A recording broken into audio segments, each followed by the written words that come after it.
Yeah, I think we should be all set, Okay. Ted. 2.5 hours, I don't know.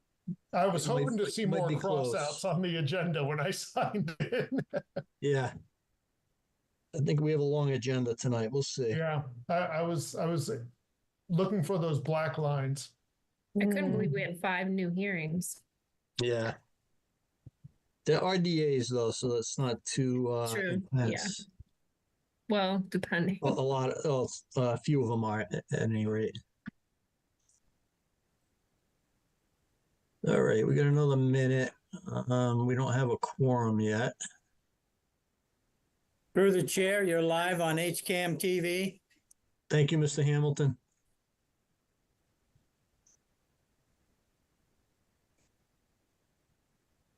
Let's see. Okay, Joe's coming in now. Anna's not going to be with us tonight. All right, Matt's coming in now, so we have a quorum.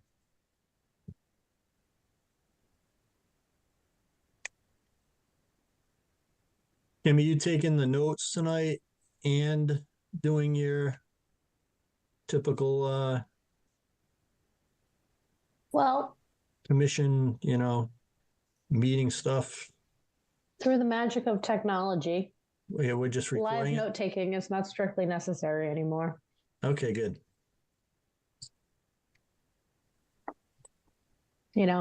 If you're listening MADEP, I think the meeting minutes are all but completely obsolete now that we have video and transcription technology. Yeah, That's just me, though. yeah, that's a good point. But we still have to do the minutes. Okay, so at 7:00, we have a quorum. I think Matt is with us. Let me just make I sure. am. Hey, Matt, how's it going? Good, how are you? Good, thanks. Okay, so let me read the remote meeting script for this evening pursuant to Chapter 2 of the Acts of 2023. This Hopkinton Conservation Commission meeting will be conducted via remote means in accordance with applicable law. This means that members of the public body, as well as members of the public, may access this meeting via virtual means. Janine's coming in now too. Participants may access this meeting through the remote meeting link as posted on the meeting agenda and through the town's online calendar. When required by law or allowed by the chair, persons wishing to provide public comment or otherwise participate in the meeting may do so by raising their hand or otherwise signaling their intent to speak. This meeting is being recorded. Please take care to mute your microphone unless you have been recognized by the chair.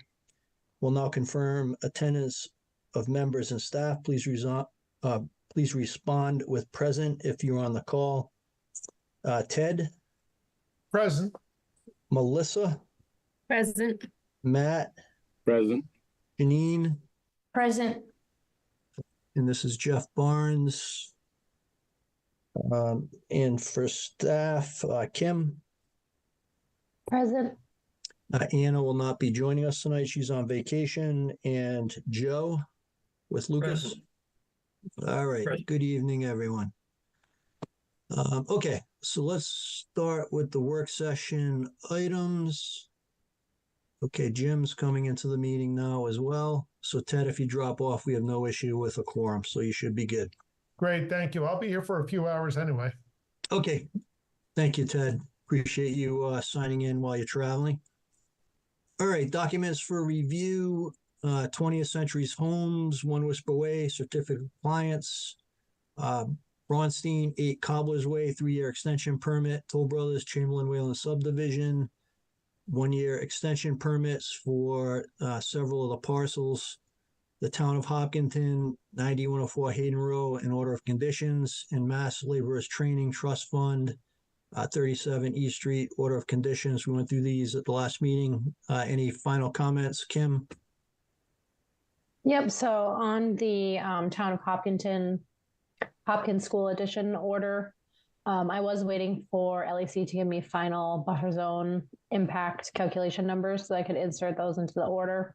I did receive those late this afternoon, so I'll be plugging those into the order before issuance. So that would be the only kind of last minute edits. Okay, were there any questions or comments from commission members? And if I can get a motion to have Kim sign these documents on behalf of the commission members present and issue them? I'll So- make that motion. And a second? Second. And we'll do the roll call. Ted, Aye. Jim, I am here. how you doing, Jim? I'm all right, thank you. Excellent. Melissa, Aye. Matt, Aye. Janine, Aye. and I'm an aye. Okay. All right, draft minutes for review, none this week, or this meeting. Heritage Properties, the Trails at Legacy Farms, the cease and desist discussion for the Stormwater Pollution Prevention Plan peer review reports. Kim, did you want to give us a rundown of what's going on with the trails? Sure, but first I was hoping to see if any representatives for the trails was on the call. I don't see Peter on the call. Do you, No, Jeff? Okay. no. I did speak with Peter this afternoon, and he indicated that he had intended to attend. He did have another meeting at 6:30, so I'm wondering if it's possible, or rather, beneficial for us to kind of bump this and come back to it so that the applicant can have the benefit of the talk. Absolutely. Yep, that sounds good, Kim. Okay, so let's move along to Keeley, 60 Pine Island Road. This is certificate of compliance discussion. Is Mr. Keeley on the call? Yes, I am. Thanks. Yes, good evening, sir. Good evening. Okay. Mr. Gately just signed in, Kim, so after this discussion, we can revert back to the trails. Okay, so Mr. Keeley, or actually, Kim, you want to give us an update as to where we're at with your discussions with the applicant since the last meeting, please? Sure. Let me just pull up another plan, a few different plans for us to look at.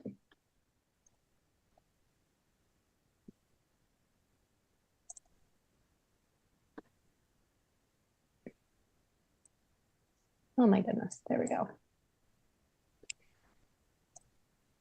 Okay, so this is a request for a certificate of compliance for a single family home on Lake Maspinock, 60 Pine Island Road. What we're looking at right now is the original proposed and approved plan by the Conservation Commission. Specifically at this point, we've kind of honed in on this area that's closest to the lake. So what the commission approved was a patio with pavers. These are natural, they're labeled as natural stone steps. And then these dark lines here are retaining walls. You can see this dotted line here is the limit of work and associated erosion control barrier. So this is what the commission approved. This is the as-built plan. So you can see we have our dock. We've got associated retaining walls, patio area, a patio area in the center with a fire pit, and then kind of a two-step stone situation down to this lower tiered area, which has grass. Let's pull up some quick photos to refresh our memories of what this looks like as well. So we've got this stone stepping area with the fire pit, and then we have this lower area, which is maintained as a lawn area. The commission had requested that the applicant mitigate for the additional work associated with the steps and the patio, and also to come into compliance with the lakeshore landscaping design, which the commission has asked many other applicants on the lake to install for the water quality benefits. So Mr. Keeley has proposed the following. This is a sketch. So he took the as-built plan and then kind of did a little coloring sketch for us. So this is the existing condition. You've got the patio, the retaining walls, grass on either side. And this is what Mr. Keeley has proposed. There are 5 planting areas. Since the last meeting, Mr. Keeley has added the 5th planting area and expanded the 3rd planting area. So in total, he added another 100 square feet of mitigation area.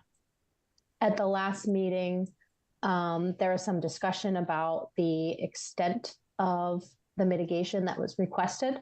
At previous meetings, the applicant came before the commission in 2 meetings in December of 2023. So I reviewed the meetings, the recordings. I know Mr. Keeley reviewed the recordings. And it does appear that based on my interpretation of the recordings, that the commission had asked for this lower area to be grassed. I know that Mr. Keeley had expressed, the desire to maintain his access to the dock. And, the commission had discussed kind of a pathway to the dock. So that's kind of where we're at. So the commission needs to discuss whether or not you feel that the proposed mitigation is adequate and meets with the intent of what you're looking for here, and what has been permitted at other properties that were tear and rebuild. Great. Thank you for that overview, Kim.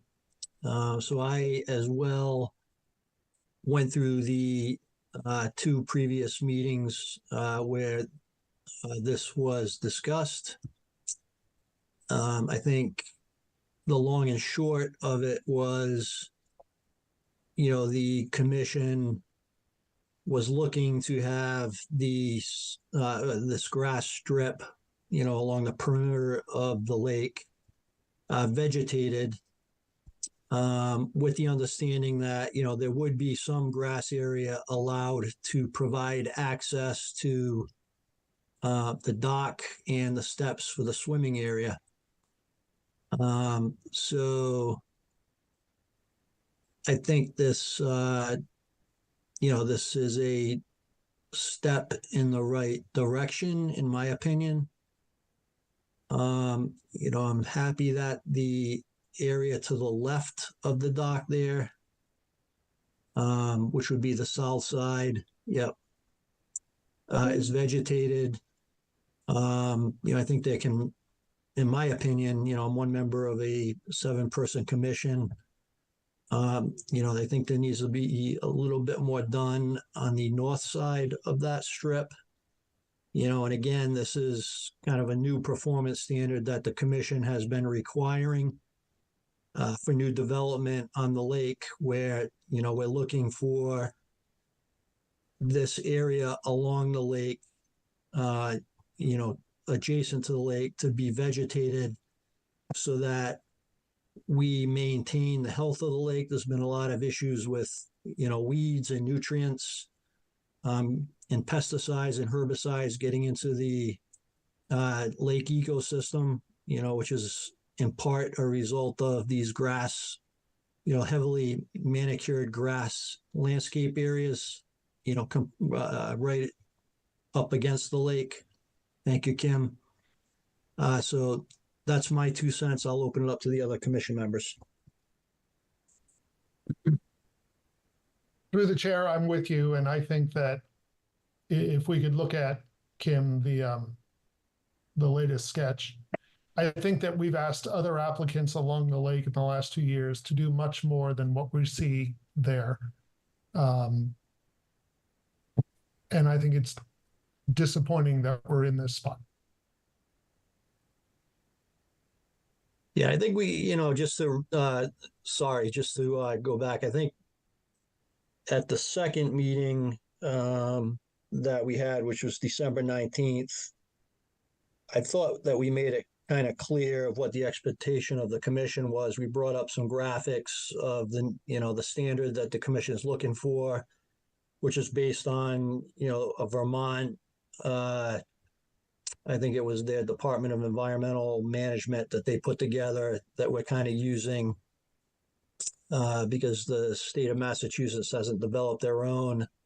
But there we go. Yep. Thank you, Kim.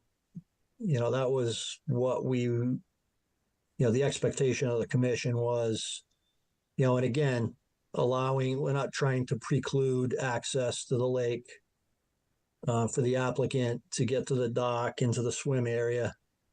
But, we need to be more cognizant of, protection of the lake ecosystem, again, as I had mentioned.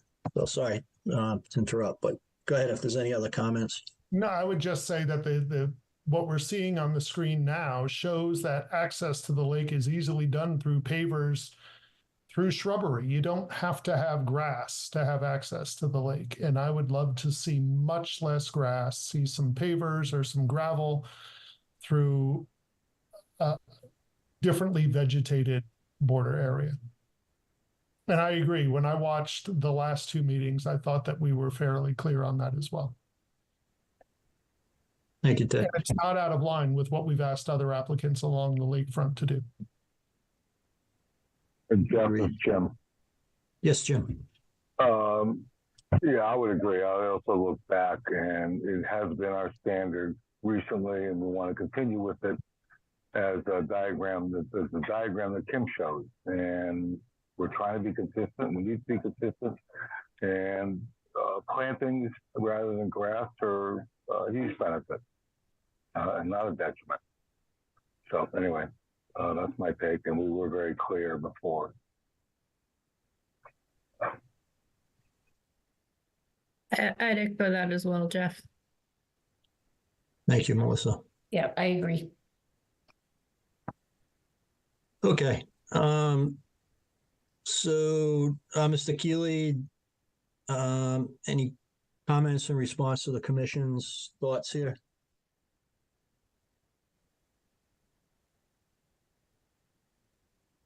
I can propose, we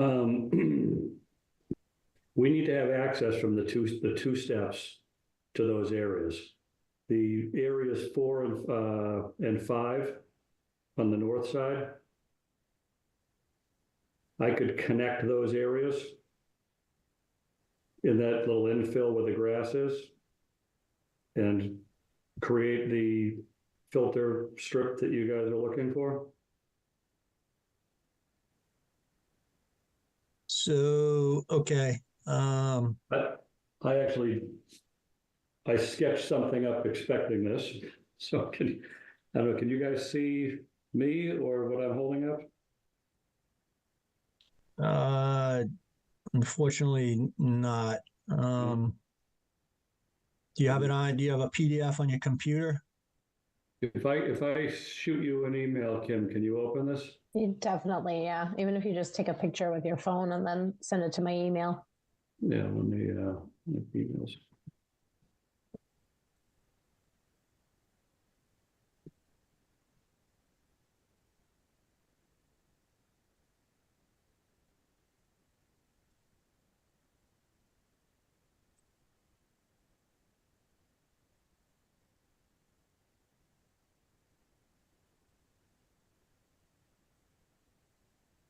It's flying to you now.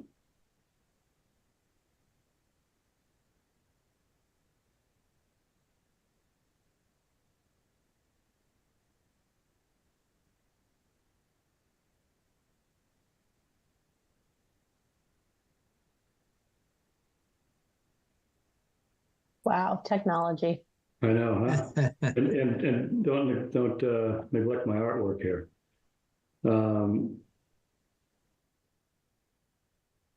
So we could connect that whole area on the right. I didn't drop plantings in. I was just trying to shade things out. The last plan, can you pop up the last one that I did? On the south side in area 1, on the left side is the south side. There's an access point to get down there with the wheelbarrows. We can do cleanup down there. This is showing stepping stones against the water and planting it in the middle. Mm-hmm. Go back to the one I just shot over. I'm suggesting that we flip that and leave just leave the grass connector. It's stable right now. I'm also suggesting that doing all this other work, it doesn't seem like there's, I'm sorry, can you go back to my other one? This area 3 is on a slope. I could plant, I'd like to not plant that area. It's not near the lake. It doesn't seem to be kind of in the, but the concerns there are, it's very rooty. It's under the two pine tree and an oak tree is sandwiched in between there. I can still take out some of the grass and put the stepping stones in that I was going to do before. But actually, we go back to my other drawing. See where it says grass by the dock? Mm-hmm. It's like 5 feet wide where the S is. It's narrower as you get closer to the patio area. I could plant something kind of where the where the dock ends down to where the stairs start. I could also put a filter similar strip there. Yeah, I think that would be, yes, I would support that. Okay. Yeah. I mean, if this Um, if again, I don't want to jump ahead of everybody else's input on this, but Yeah. if, And you know, then, and all the then, way down, it's going to be like 20 inches wide. No, what I don't want to do is plant a 6-inch strip and say, haha, I planted a 6-inch strip. I want to be able to plant something that's going to live there. And so I was proposing, thank you. I was proposing from the dock to right around where the stairs start. No, I'm sorry, the circular stair for the access point. We might be, if you'd support that, I'll figure out how to get something in there all the way down. I just, yeah. yeah, I think that's good with me. And then those other areas to the brown and the right there will also be, there'll be plantings there as well. Mr. Correct. So, you know, we play cornhole there. So the stepping stones are where we put the cornhole boards, not that you care. The left-hand side is going to be all ferns, heading back or down on the diagram. We're going to do, we're calling it a fern farm, but in that area, and we're going to try to put some ground cover around where the stones are on the other side. There's like a little rectangular, yeah. So that whole area will be ferns. Those are stones that we can stand on to play cornhole, and then we have a mirror on the other side of that, right in there. So our intent would be to try to put some kind of a low ground cover. We've got some. My wife's got some things from Garden in the Woods that seem to fit the bill and are native to the area. Okay. I think that seems reasonable to me, but I'll also open up to comments from the other commission members. To the chair. Yes. Mr. Keeley, are you still proposing to do the plantings in this area, or does this plan not? We want to eliminate that. We want to, okay. We're basically swapping out square footage for the north area and that strip on the bottom. That area in the center would be tough to plant. Anyway, the stuff down by the lake will grow. It's soil. It's got sun. It's not under directly under the pine trees. That'll grow better. So I'm just trying to sketch as we go, so we all are talking about the same stuff. Basically, I'm proposing everything that's on this in brown is work that we're going to do, plus that blue strip along the lake. So just to be triple sure, you're agreeing, Mr. Keeley, to go from the dock to the stone steps into the lake, not the curving stone steps. Correct. I'd prefer to do the curving stones because it's going to leave me with a 20-inch path to walk down. But if that's what you're going to make me do to get this done, I'll do it. I am very happy to see the blue line that Kim has drawn for us. Yeah. And that's going to be about 2 feet width. Is that what you said? 20 inches. But yeah. 20 no, inches, it's gonna so just leave short of me- 2 It's gonna feet. leave me 20 inches to walk on. So How Yeah. wide will the plantings be? and anywhere between 2 feet to maybe 18 inches on that side. I Okay, mean, it could be wider. It doesn't really show it accurately on the plan. It's wider near the dock and it gets narrower as it Yeah. goes down. It's not super skinny. It's just, it'd look dumb to have a, 12-inch strip of grass that you gotta go down and I'm confident we can make it happen and not just be checking a box, but have it actually serve the purpose. I'm comfortable with that as long as Kim signs off on it. the Sure. plan. Through the chair, I'm comfortable with it, but I am just curious, below where it says edge of pond, is that grass that slopes down into the lake? I saw Yeah. that too. It slopes down the grade, and part of the work is gonna be to soften that slope. Okay, could we put something over there so it's not grass right into the lake? Kim, I discussed that before. I don't know what would, and you said the grass is better from an erosion control and to leave it grass. Yeah, through the chair. So the applicant had proposed like a gravel placement of gravel on the slope, and I thought it was not a good idea because it would need to be maintained. Like the gravel might roll into the lake. But if we were talking about plantings is better than It's an access point. I get it. It's narrow. It's wide enough to walk down. It's steep, and we need to get a wheelbarrow down there, and that's the only access point. So we built that specifically as an access point. So I'm open to doing something else, but it's not plantings because we got to get down there. Through the chair, Bob, when you say you got to get down there, you're talking about walking down the grass and taking a right till you Correct. get in front of the so the area. I think what Janine, correct me if I'm wrong. I think what you're asking about is the area lakeside of that. Oh, so you'd have a grass strip that kind of turns that corner. I whether could probably plant some. I'd have to go look at it to see what the pitch is. Maybe we could put you'd have to. Yeah. There's not. I can probably figure out how to put a ground cover or something in there that'll not be grass. yeah, That's I all think- right. You Thank you gotta for- go down. You gotta turn and get over there. So yeah, I think from our perspective, and speaking for myself at least, that's one of the more critical areas because you've got all that vegetation, all that grass area running down to the lake.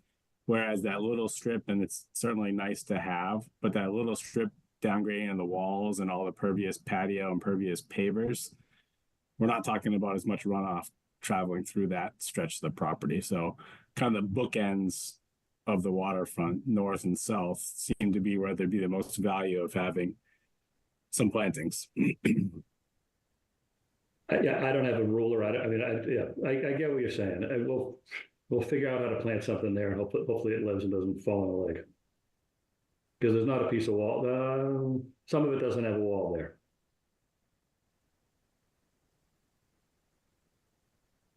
Okay. All right, so I think, yep, so those two orange areas that Kim has highlighted, and then the areas that were Yeah, put it next. highlighted in brown on the previous plan. So that sounds okay to you, Mr. Keeley? Yep. Okay. Well, I think, so any other comments from commission members? I think we're there. If we can get this implemented, I think we're good to, sign off on this. So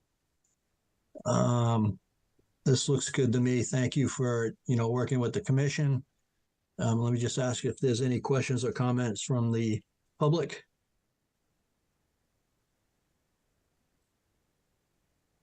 Okay.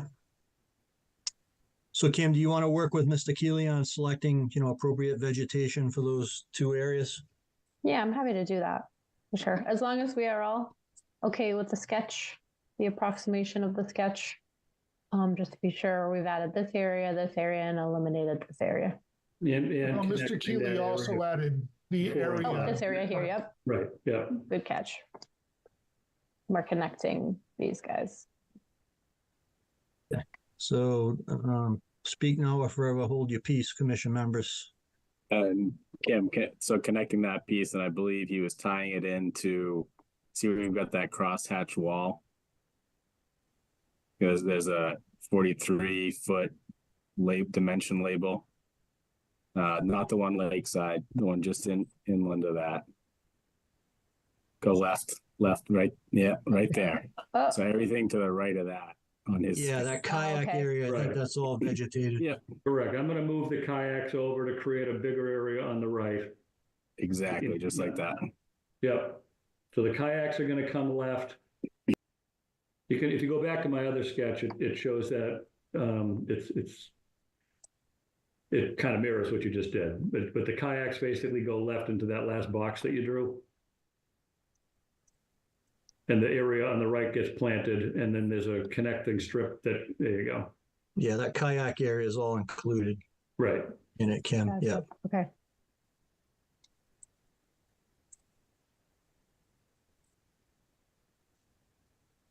There we go.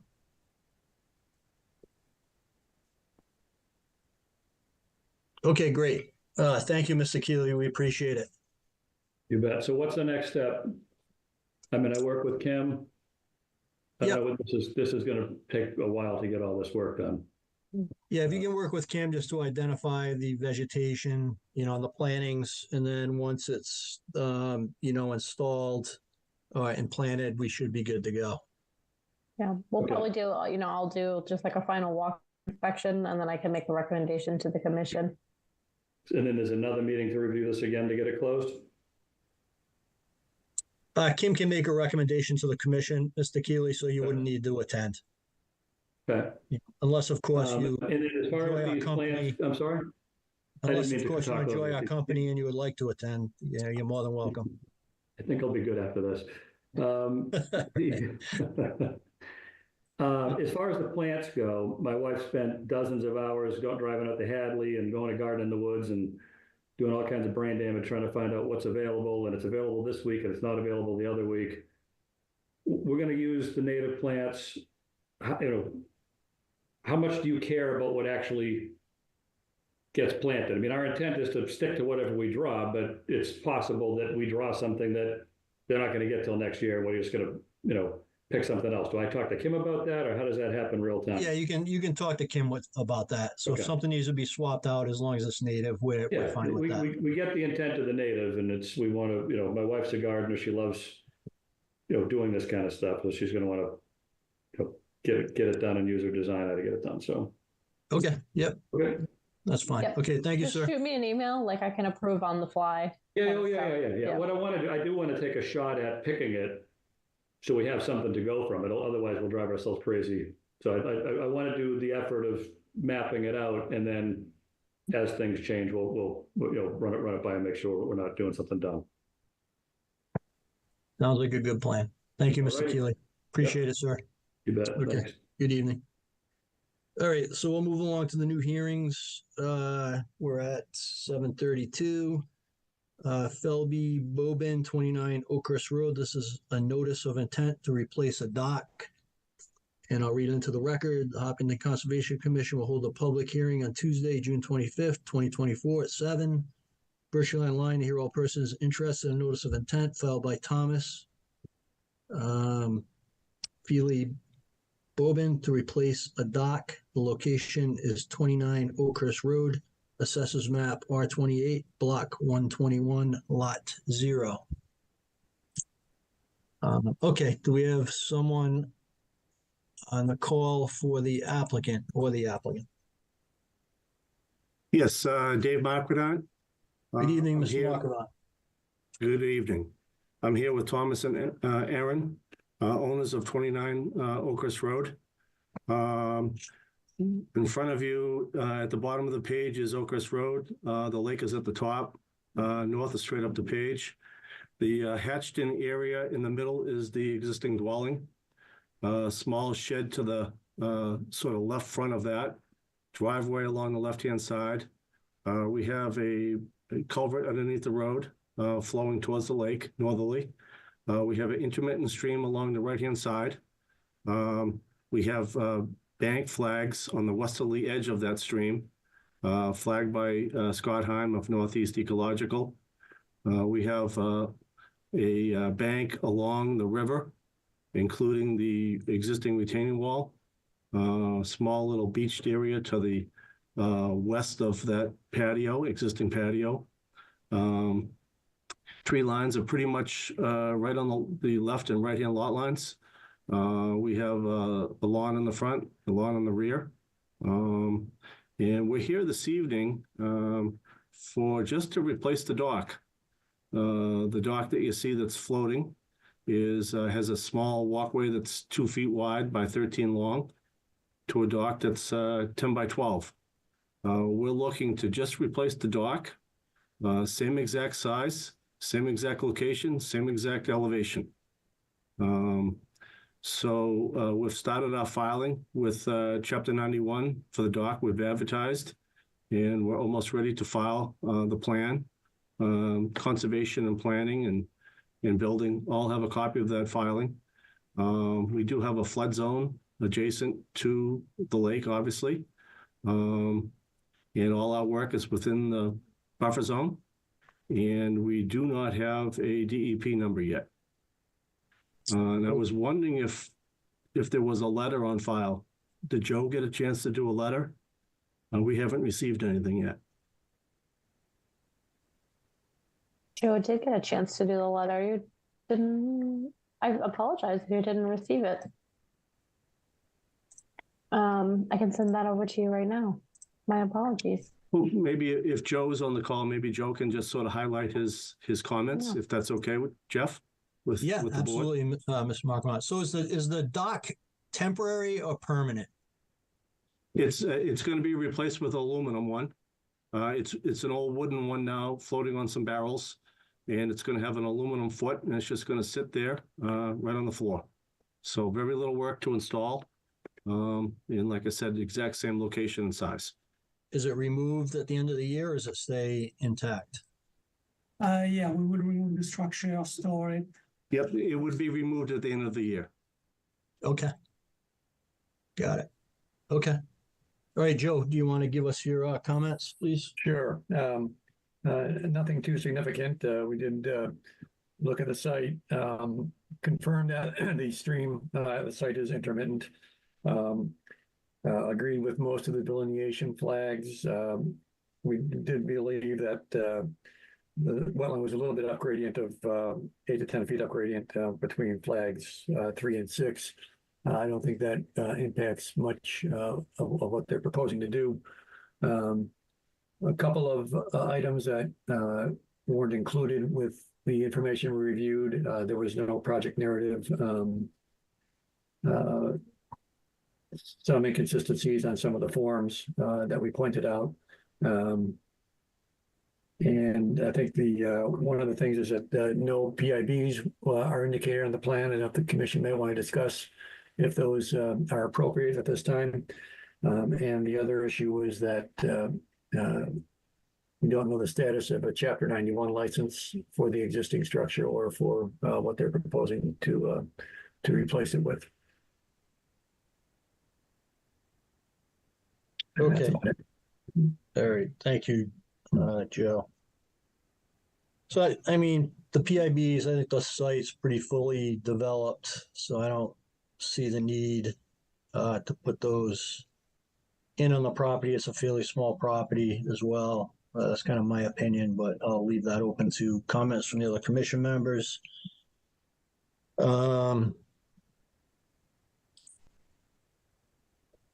You know, I think the delineation is fine for what is being proposed. The dock is not going to be permanently installed. It's going to be temporary with the footings set on the lake bed. There's no excavation. So I guess, you know, one question for the applicant is, you know, for permits like this that we're doing on the lake, you know, we are, as you may have heard with the last discussion, you know, we are looking for some type of kind of improvements along the perimeter of the lake where there's grass, to put in kind of a barrier to mitigate any kind of runoff of nutrients, pesticides, herbicides, that type of thing. I'm just wondering if the applicant, might be amenable to doing something like that at this location. Oh, yes, we can do that. We already have some ferns planted with no grass, but we still do have some grass along. So I guess against, so on the drawing there, they're Yeah. looking for some idea as to where you might want to do some plantings, Yeah, we can do that. something along. Yes. So they're amenable to doing some plantings to the right of the existing patio. Right. Just down, yeah, right in there, Kim. Right. Yep, right in that particular area, connecting it to the existing tree line. Yes. That would be super, if you would be amenable to doing that. I know this is a small kind of improvement to the site. Yep. Yeah. But if you guys were willing to do that, that would be great. Yeah, we will. So let me just open it up to comments from the other commission members. Yep, right in that area there. Perfect.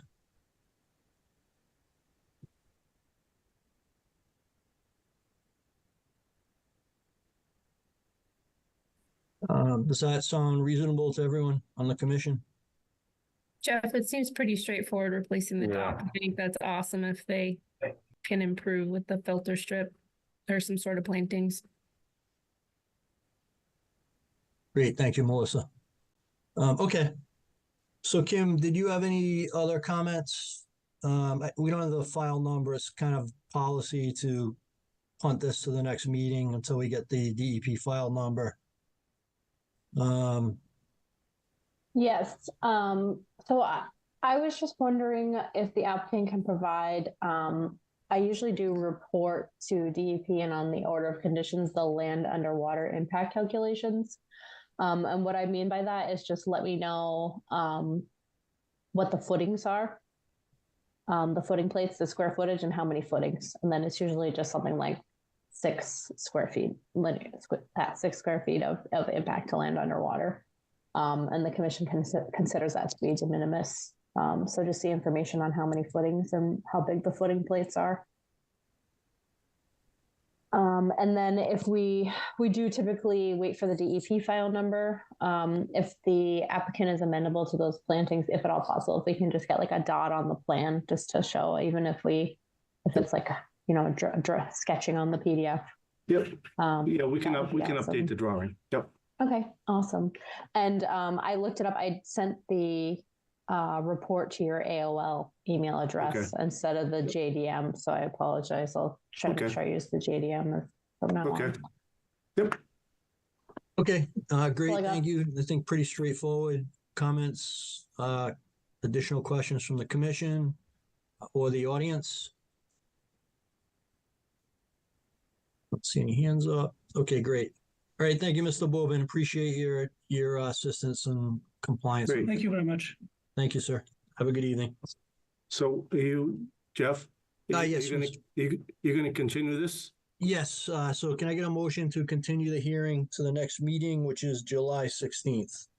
So moved. And a second, please. I'll second. And we'll do the roll call. Melissa, Aye. Janine, Aye. Jim, All right. Ted, Aye. Matt, Aye. and I'm an aye. All Great. right, Thank you very much. Thank you, Mr. Marcotte. Okay, moving along. Riverside Services, 71 South Street. This is a request for determination of applicability for a commercial site improvement or improvements, and I'll read into the record. Population and Conservation Commission will hold a public hearing on Tuesday, June 25th, 2024 at 7. Virtually online, to hear all persons interested in requests for determination of applicability filed by Riverside Services for the following site improvements: surface regrading, rehabilitation of stormwater infrastructure, and installation of a fence, guardrail, conduit, and pavers. The location is 71 South Street. Assessors Map R29, Block 5, Lot 0. All right, good evening. Hello, it's Olivia Stassen representing Riverside Services tonight. Hey, how you doing, Olivia? Very good. Nice to meet you all. Nice to meet you too. So you want to give us an overview of the project, please? Yeah, so 71 South Street is an existing commercial site. Along South Street, this plan is actually north is our page left. The buffer resource area is, so this is the right orientation to start you, where north is at the existing property, and then South Street would be west of that, and then the natural resource buffer area is east. The current building is situated right in the middle, and then surrounding that site is a concrete and asphalt parking drive, and then on the upper area on South Street in Hayward is a porous parking area, and then there's just existing fencing all around the property. Back in February, we came on site and we just applied for some exemptions because we thought we just needed to do a little bit of chain link fence fixing here and there. As we were on the site longer, a couple other projects came up, and it's why now we have this plan in front of you today. So we are keeping all of the existing pavements around the building. And then you can see that our goal is to try to upgrade some of the visual appearance. We're trying to fix some of the damaged and broken infrastructure, such as the guardrail and fences. And then outside of the buffer, we're trying to work on some organization to help the function of the site. So the pictures that Kim has brought up now, thank you, are of the current site. So the work that has been done has been all outside of the 100-foot buffer and was part of the exemption approval. So that was repairing some of the existing retaining wall, installation of evergreens and trees along South Street, interior updates to the building, replacement of the chain link fence, but we stopped at the buffer, and then upgrading signage and plantings along the road entrance. What we're looking for the commission to talk to us this evening about is we would like to continue fixing the chain link fence and do that within the buffer. We'd also like to replace the existing guardrail fence, which is, yes, right where Kim's cursor is. So the head-end parking along the buffer, the resource edge, there's a broken guardrail that needs fixing. Along that edge, there's also a really kind of damaged swale that has, in that corner. It's not functioning properly right now, so it would be to rehabilitate that and bring it into a functioning state. In addition to that, there has been a well proposed on the Hayward Street side right there. And in order to connect that, we would like to connect a conduit trench for the electrical connection. And then along that Hayward side where there's the stone porous hatch, thank you, that square would like to be proposed as a storage nursery. And trees had been removed there, so it does need some fine grading just to start to level it off a bit. And the stone aggregate would be porous, and the goal would be to keep out weeds and have a storage area that's level. And then by the main entrance, part of the beautification would be to convert some of the cracked old concrete and bring in some unit pavers. And that would also help with fixing some, actually it's closer to the building, Kim, up a little bit more at that entrance where there's a paver hatch. Not there, closer to the building, around the parking. Yeah, you're getting close. Perfect. Thank you. Yeah, so just converting a little bit of the damaged concrete and upgrading that. And it would help with allowing some of the compliancy of the entrance door to be regraded and level because it's not currently. And then part of our mitigation plan would be to install a 2-to-1 ratio of trees along the buffer. So we have outlined a white spruce, common chokeberry, and then by the building, we wanted to include 2 English oaks for their form. One So more.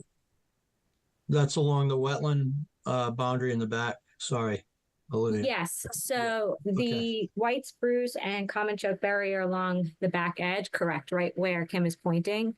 So Got in it. that corner, and then a couple in the other corner. And then the English oak, although not necessarily, the native, don't follow the native species, they're actually, retained within the foundation planting and held within, a big island of asphalt. And so we wanted to kind of discuss that because it's an aesthetic choice and maybe, not necessarily part of the actual buffer. Okay.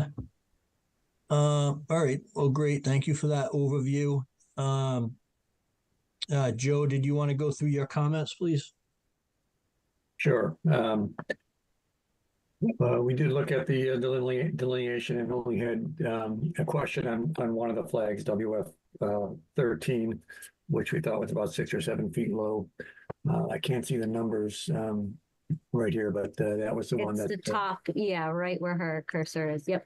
okay.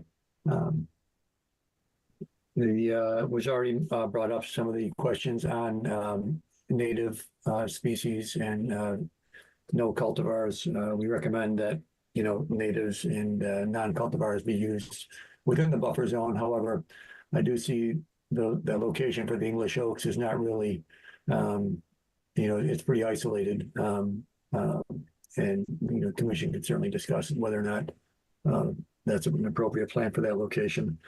Let's see. There were a couple of items. We weren't sure if the filing checklist was submitted. A couple of items on the forms, which could be updated, but may not, are not critical. The most recent delineation date should be noted on the plan. And one that we're looking at had an older delineation date. And I did have a chance to look over the response to comments that I think came in today. And I think that most of the comments have been addressed. I had a question on the aggregate, what type of aggregate it was. It was going to be pervious or impervious. It looks like it's a loose pervious stone that's proposed. And I think there was a question on one of the plants with the identification, and that was the chokeberry. So that's fine. And the applicant was agreeing with some additional erosion controls that we had recommended. I think the only question that remains is maybe the use of some non-native species within the buffer zone. And then with dumpsters observed within the 50-foot buffer zone? Yeah, the work is going to be completed, and the dumpsters are scheduled to be removed within the next 2 weeks. Okay. No, they're out this week. The dumpsters are gone this week. They'll be okay. So those are that was for site work. Those aren't. That was for interior building demolition, and we actually we got our occupancy permit today, so the dumpster's going away today or tomorrow. Okay. Tomorrow. Okay, good. Yep. Yep. And then so the proposed nursery staging area is pervious, which is great, because we were afraid that might trigger some additional stormwater requirements at the site if that was impermeable. So I think we're good there. And then can you kind of elaborate on the swale area that's going to be improved? What exactly is going to be done there, Olivia? We haven't drawn up the plan. We wanted to talk to you guys first to make sure that work within the area was actually approved. But I do know that we can provide the information as we start to design it or start to think it through. Scott Septic has signed on to help perform the job and will, be part of our team as we work through that. So that's where we are with the swale is that we want to have approval, and then we're going to start to gather the team together and can give you any of the information that we start to think about. Okay.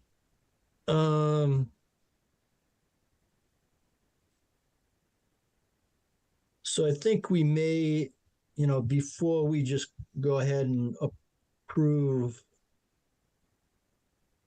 the work without knowing exactly what's going on is putting the cart before the horse. Kim, and we have two stormwater engineers on the commission, fortunately. I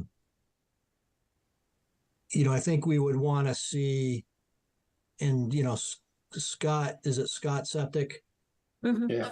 That's on the team. Yeah. If they have a professional engineer that can, possibly draw something up, take a look at what you guys want to do and draw something up for us to look at. That's kind of the methodology. Kim, did you want to comment on that? Yeah, Jeff, I mean, I agree with that approach. Some other questions that I'm just kind of thinking are, this site was originally constructed in the 1980s. So the stormwater infrastructure is likely outdated by today's standards. So, some of the questions that I kind of come up for me is like, what function was this swale providing specifically? What inputs are coming into it? What is it receiving? Has the, looking at the volumes, what was it? Is it intended to infiltrate? Was it intended to detain? Kind of like how do we rehabilitate something until we know what we're rehabilitating it to? What its purpose was, standard. right? Yeah. Not that it can't be done, just that like what are we aiming for with this rehabilitation? Yeah, that's a great point, Kim. And how many other catch basins on the property, Olivia, that you're aware of? There is one kind of by the arrow, where the garage is by the building. Yeah, that looks pretty outdated. A little bit. They have separators in those catch basins, I believe. Oh, they do. Okay. Yeah. Because they had to have them cleaned out before we closed, so I'm pretty sure they have them along the parking lot edge there.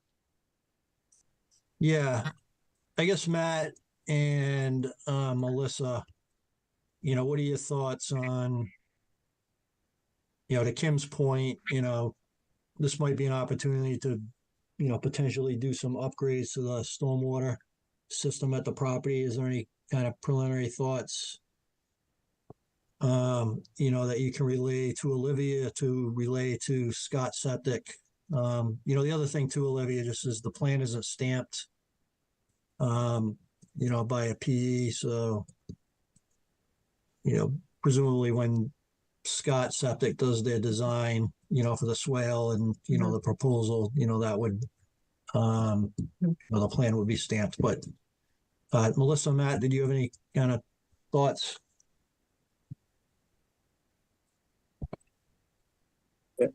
Yeah, Jeff, I mean, my initial reaction here is this is an NOI, not an RDA. There's quite a bit of work happening immediately proximate to the well, and this feels like it's a little more than an RDA. From a stormwater perspective, yeah, it's anytime there's redevelopment within the buffer zone, it's always great to see kind of what low-hanging fruit at a minimum is available to provide some additional treatment for stormwater leaving the site. What that wants to be is going to really hinge on what's out there today, where it is, what it's capturing, and then making decisions from there.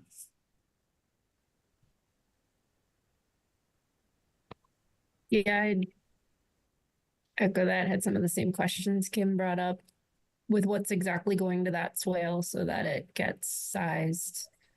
And it's so close to the wetland there. The edge of the resource area, for groundwater and things like that. So, Yeah, it would probably be a good idea to identify if those are separators, just so everyone has a good handle on maintenance requirements too, things like that. Yeah, I think it would be good to have like whatever catch basins are on the property, Olivia, to have those, depicted on the plan. I know you said there was one near the arrow there. And I think if you can trace where they outlet to. Yeah, that would be helpful. We've done some upgrades at a few properties along South Street and down on West Elm or Elm Street, excuse me. Where there was improvements to the property, and the commission was requesting some stormwater improvements, and we really kind of put it on the applicant to come back to us, with recommendations. We weren't doing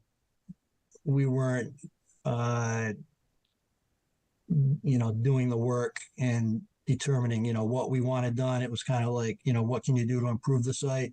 So maybe you guys can take an exercise to think about that with your engineer and, come back to us and maybe make some recommendations, that would, I think, be helpful. Mm-hmm. Is that like an exhibit with some options? Or is that when we come options with? I think you propose what you would like to do. Okay. Yeah, and we're not looking for you to do anything crazy. Just if you can make any kind of incremental improvements, at the site related to stormwater, it's just something that the commission views very favorably. I'd like to at least point out the site has been poorly managed through the years here, and we put a lot of resources and time to improve the site. And our intent is to make sure we get everything right here. So, you can tell by just driving by the site the difference in the appearance, and we're still working to finish what we're doing. So, on top of that, we'd like to get this fixed because the prior owner just obviously didn't pay any attention to what he was doing along that area. Yeah, no, absolutely, Mark. I've driven by the site, and believe me, it's a significant improvement to what it was. And you guys have done a great job out there. A lot of it is kind of aesthetic type stuff. No, I know. So, from a town resident standpoint, and a resident of that area, surely, I can speak for a lot of folks who live, in the neighborhood there. That it's a huge improvement. Yeah, we're gonna continue to finish the improvements along South Street and at the intersection. But just a question, and this is all new to me. We'd like to do the fence and the guardrail's in disrepair and not safe. And we're not moving the guardrail, and we want to replace it fairly quickly and finish the fence. Obviously, try to finish the nursery. We can work on the plan for the swale. If possible, we'd like to try to get some direction so we can try to finish fencing and maybe the plantings, and again work on the swale improvement along with the infrastructure. Ongoing, because I'd like to just keep going to finish what we're doing. Yeah, if you can, unfortunately, we can't really give you approval to go ahead with, portions of the project until the, what's being proposed is, approved as part of the permit process. What I would say is, talk to Scott Septic. And, I will say, Scott Septic is, a great little company in town, good guys, but they're not an engineering firm. No, I have an engineer that who has a wetland specialist, so I have an engineer on contracts. Okay. So I guess my point is, with the septic design and some of these engineering improvements, stormwater improvements we're talking about, I guess, I don't know, Scott Septic might have someone on staff was qualified, but you just may want to check into that. No, I'll go to the engineer that I have that did the original flags, and they'll be able to give me the plan for the swale. Rob's basically been used to do the site work because we do other work with him and his family. So I know he's locally connected, but he's just, for as far as us, he's a site contractor, and I need to go and get the resources to do what we have to do here. Yeah, so if you can talk to them, and come back to us. Our next meeting is on the 16th. Unfortunately, we can't kind of approve piecemeal pieces of the project for you to go forward, unfortunately. Just had to ask the question.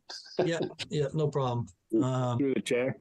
Yes, go ahead, Matt. Just real quick, as a point of clarity on the stormwater side of things, I think what would be most helpful to us as a commission is when you come back with an existing conditions plan that shows where the drainage infrastructure is and a proposed plan for the improvements you would like to make, what you're proposing, and we can kind of work from there. But it's really important for us to both understand what exists and what's proposed. I understand. That's a great point, Matt. Thank you. Thank you. Jim, sorry, did you have a comment? No, I was going to say what Matt said, so that's great. I'm glad we confirmed that we want that and we're going to get it. Okay. Any other comments or questions from the commission at this point? Questions or comments from the public? Okay, so we'll continue this out to the next hearing. So if I can get a motion to continue the 71 South Street hearing until July 16th. So I'll make that motion. I'll second. And we'll do the roll call. Melissa? Aye. Janine? Aye. Ted? Aye. Jim? Aye. Matt? Aye. And I'm an aye. Okay, great. Olivia, and appreciate your help on this. And again, the property looks great out there. So thank you for the efforts to date. Thanks, everyone. Have a good evening. Thank you. Okay, yep. Take care. Thank you, Mark. Yep, thank you. Okay, moving along, Schroyer, 7 Wilson Street, request for determination of applicability for landscaping and hardscaping improvements. And I'll read it into the record. The Hopkinton Conservation Commission will hold a public hearing on Tuesday, June 25th at 7, virtually online, to hear all persons interested in request for determination of applicability, followed by Matthew Schroyer for landscaping and hardscaping improvements. The location is 7 Wilson Street, assessors map U12, block 3, lot 0. Okay, good evening. Hello. Matt's here, and my wife Tatiana is sitting right here next to me. Good evening, folks. Hi. And I have to say, this is one of the most beautiful plans in my 20 plus years on the Conservation Commission that I've seen. Thank you. And very detailed. Thank you. You want to give us an overview of what you like to do? Sure. Terrascapes is our landscape architect from Natick. And about a year ago, we contracted them to come to the property and present a landscaping plan for us. And what you see as a result of that, there's also a grading plan as well. But this is the primary planting plan here. There's another, Kim, I'm not sure if it came through on the email. There's a concept plan as well. So that's the removals plan. And I think there's a grading plan right on the same drawing. It shows some minor grading that we want to do. And then there's a conceptual plan that shows the overall concept. But I think the planting plan shows most of the detail as well. So it depends whichever drawing you guys want to look at. The wetland flagging was done. If you look at the pavilion to the right, upper right-hand corner, which would be planned northwest, we did wetland flagging with our scientists to get permission to install that pavilion, which is there. It's 14-foot by 10-foot pavilion. So we used that wetland plan, which was actually overlaid onto our actual survey drawing that was also submitted when we did the pavilion review. done by Elliot Paterzo from Hopedale. And the reason why I mention that is because Terrascapes overlaid the buffer markings. They're kind of light gray. I apologize for that, but they're about on the west. So you can see the dash line there, kind of faint. There's 100-foot. Yep, I believe that's the 100-foot line, and then just in the plan north of that is the 50-foot line above that, which carries for the most part on the south and the east part of the property. So most of the work that's in the 100-foot resource area is where Kim is showing the mouse right now, right in there. Yeah. So primarily we're doing a bulk transplant of some of the existing hydrangeas, rhododendrons, and we're reestablishing. There's already they're partially bedded already. They've been there since we bought the property in 2008, but we want to refresh them and put some new stuff in. Some native species. We saw the note from Lucas, and we understand that we have to research that again and get some non-cultivar native species in that area. So we understand that part. Yeah, that's pretty much the 100-foot buffer right there. The patio's already there. Pavilion's already there. The shed's proposed. You can see the rhododendrons of some relocations are the red ones and some of the transplants. It's kind of like you said, Jeff, it's pretty detailed. We want to hear what you guys think, but the bulk of the work in the 100-foot resource areas where Kim is showing there, along the edge of the driveway, and then in that corner by the existing 10-by-10 shed in the back. Right. That whole sort of south and east edge of the property is what we believe falls in the jurisdiction of this overview. Yeah, I think the folks at Tower Hill are going to be jealous when you guys put this in. But anyways, Joe, did you want to give us your comments, please? Sure, just had a couple of comments. We checked the delineation, and there was only one flag that we thought was a little bit low, flag 34. Thought it was about 10 feet low. I know the applicant just stated that it was apparently a previously approved delineation. Wondering how old that delineation was and if it was actually approved.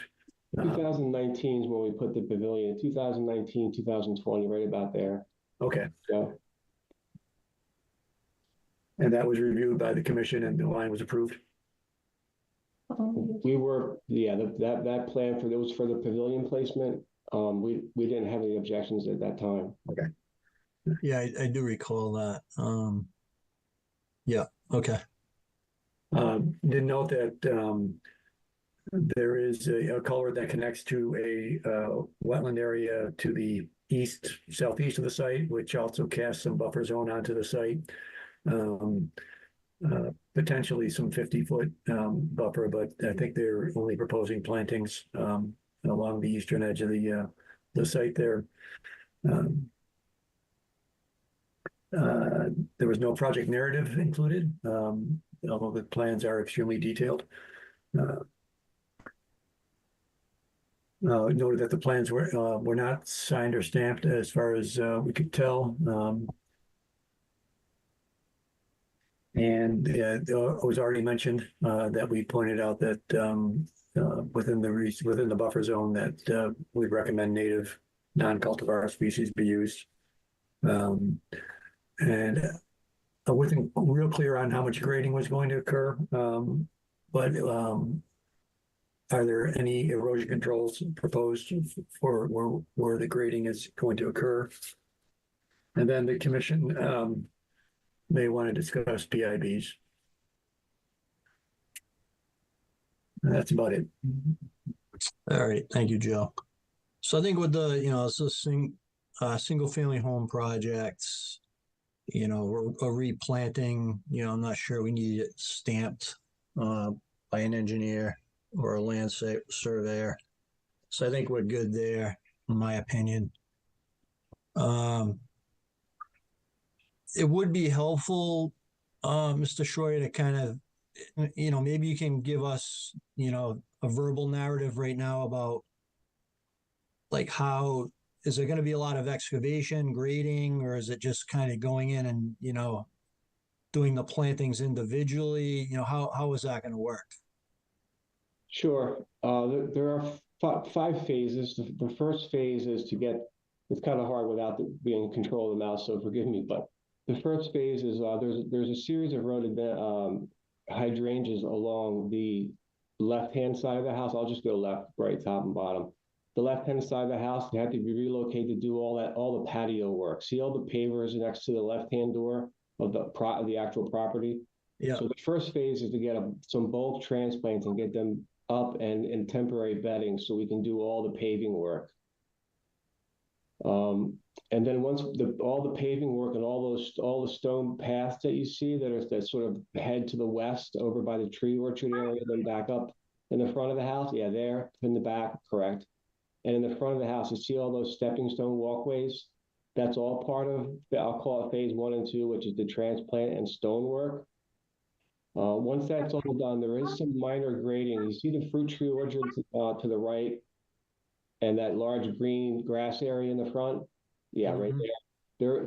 If you look at the grading plan, we are picking the grade up just ever so slightly to flatten that out so we retain water. That's really the bulk of the main grading of the house is right in that area, just to kind of flatten and slow down any runoff into the front of the house. That's the primary grading. The rest of it is really just bedding and stoning and sort of minor grading around the house just to make sure that we're getting water away from the house. But none of this work is going to be done with an excavator. It's all skid steer and handwork. So that gives you an idea of the extent of the grading. They're really not going to disturb much soil. I think I spoke with Kim about this when we did the initial review. The biggest sort of digging that we're going to do is the rain garden over by the 10x10 shed, right? So we are going to, by hand, most likely dig I have to look at the drawing to see the exact dimensions, but it's something like maybe 3 or 4 foot diameter by 20 inches or so, deep rain garden to retain some water as a water feature right there, right in that area. Correct. Okay. That's really the bulk of the digging, Jeff. Okay. I don't know, Kim, so maybe, Joe, does it make sense to, for erosion control, since there's no, significant excavation, other than the limited excavation around that rain garden, does it make sense? If we have to put erosion controls in, maybe a down gradient of that rain garden area? What are your thoughts? Yeah, I would think based on what was just described, that might be the only area that would possibly require any erosion control. That's kind of my thoughts too. And erosion controls, Mr. Schreier, just, silt fence. Yep, straw wattles maybe. Yeah, straw wattles or silt fence, just to prevent, if there's a significant rain event while you're doing excavation, so it doesn't wash down into the resource area there. Sure. Yep. So if that could be, presented on the plan. And then, I think the narrative that you just described, if you could just provide that in a written format so we can put it in the file, that would be helpful. That'll be easy, Jeff, because we have a scope of work for the contractors doing the work. So we'll just summarize that if that's okay, because it pretty much describes everything I just said. That'd be perfect. As far as PIBs, I think this, is someone listening to the Mickey Mouse Club on the call? As far as PIBs, the site is pretty well vegetated. I'm thinking that we don't really need PIBs on this particular property, but I'll open it up to commission members' thoughts on that.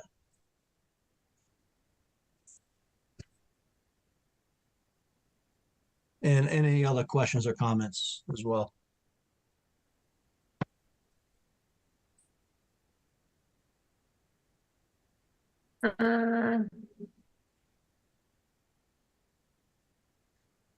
I don't know, Jeff. I think it might be worth putting some PIBs just for consistency, and trees are there to put them on.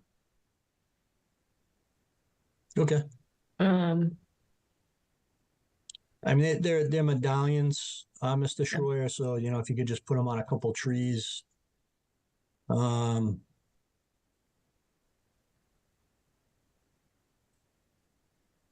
know, I think that, you know, if that's what the commission desires, that might be helpful. Can you help me understand what that is? It's basically a medallion that says, you know, beyond this specific area, you know, it's conservation area, so there's no, you know, development allowed, but essentially, or disturbance allowed. And I think, you know, Kim can, I think you know, if we're gonna, what are you thinking, Melissa? Like maybe 3 or 4?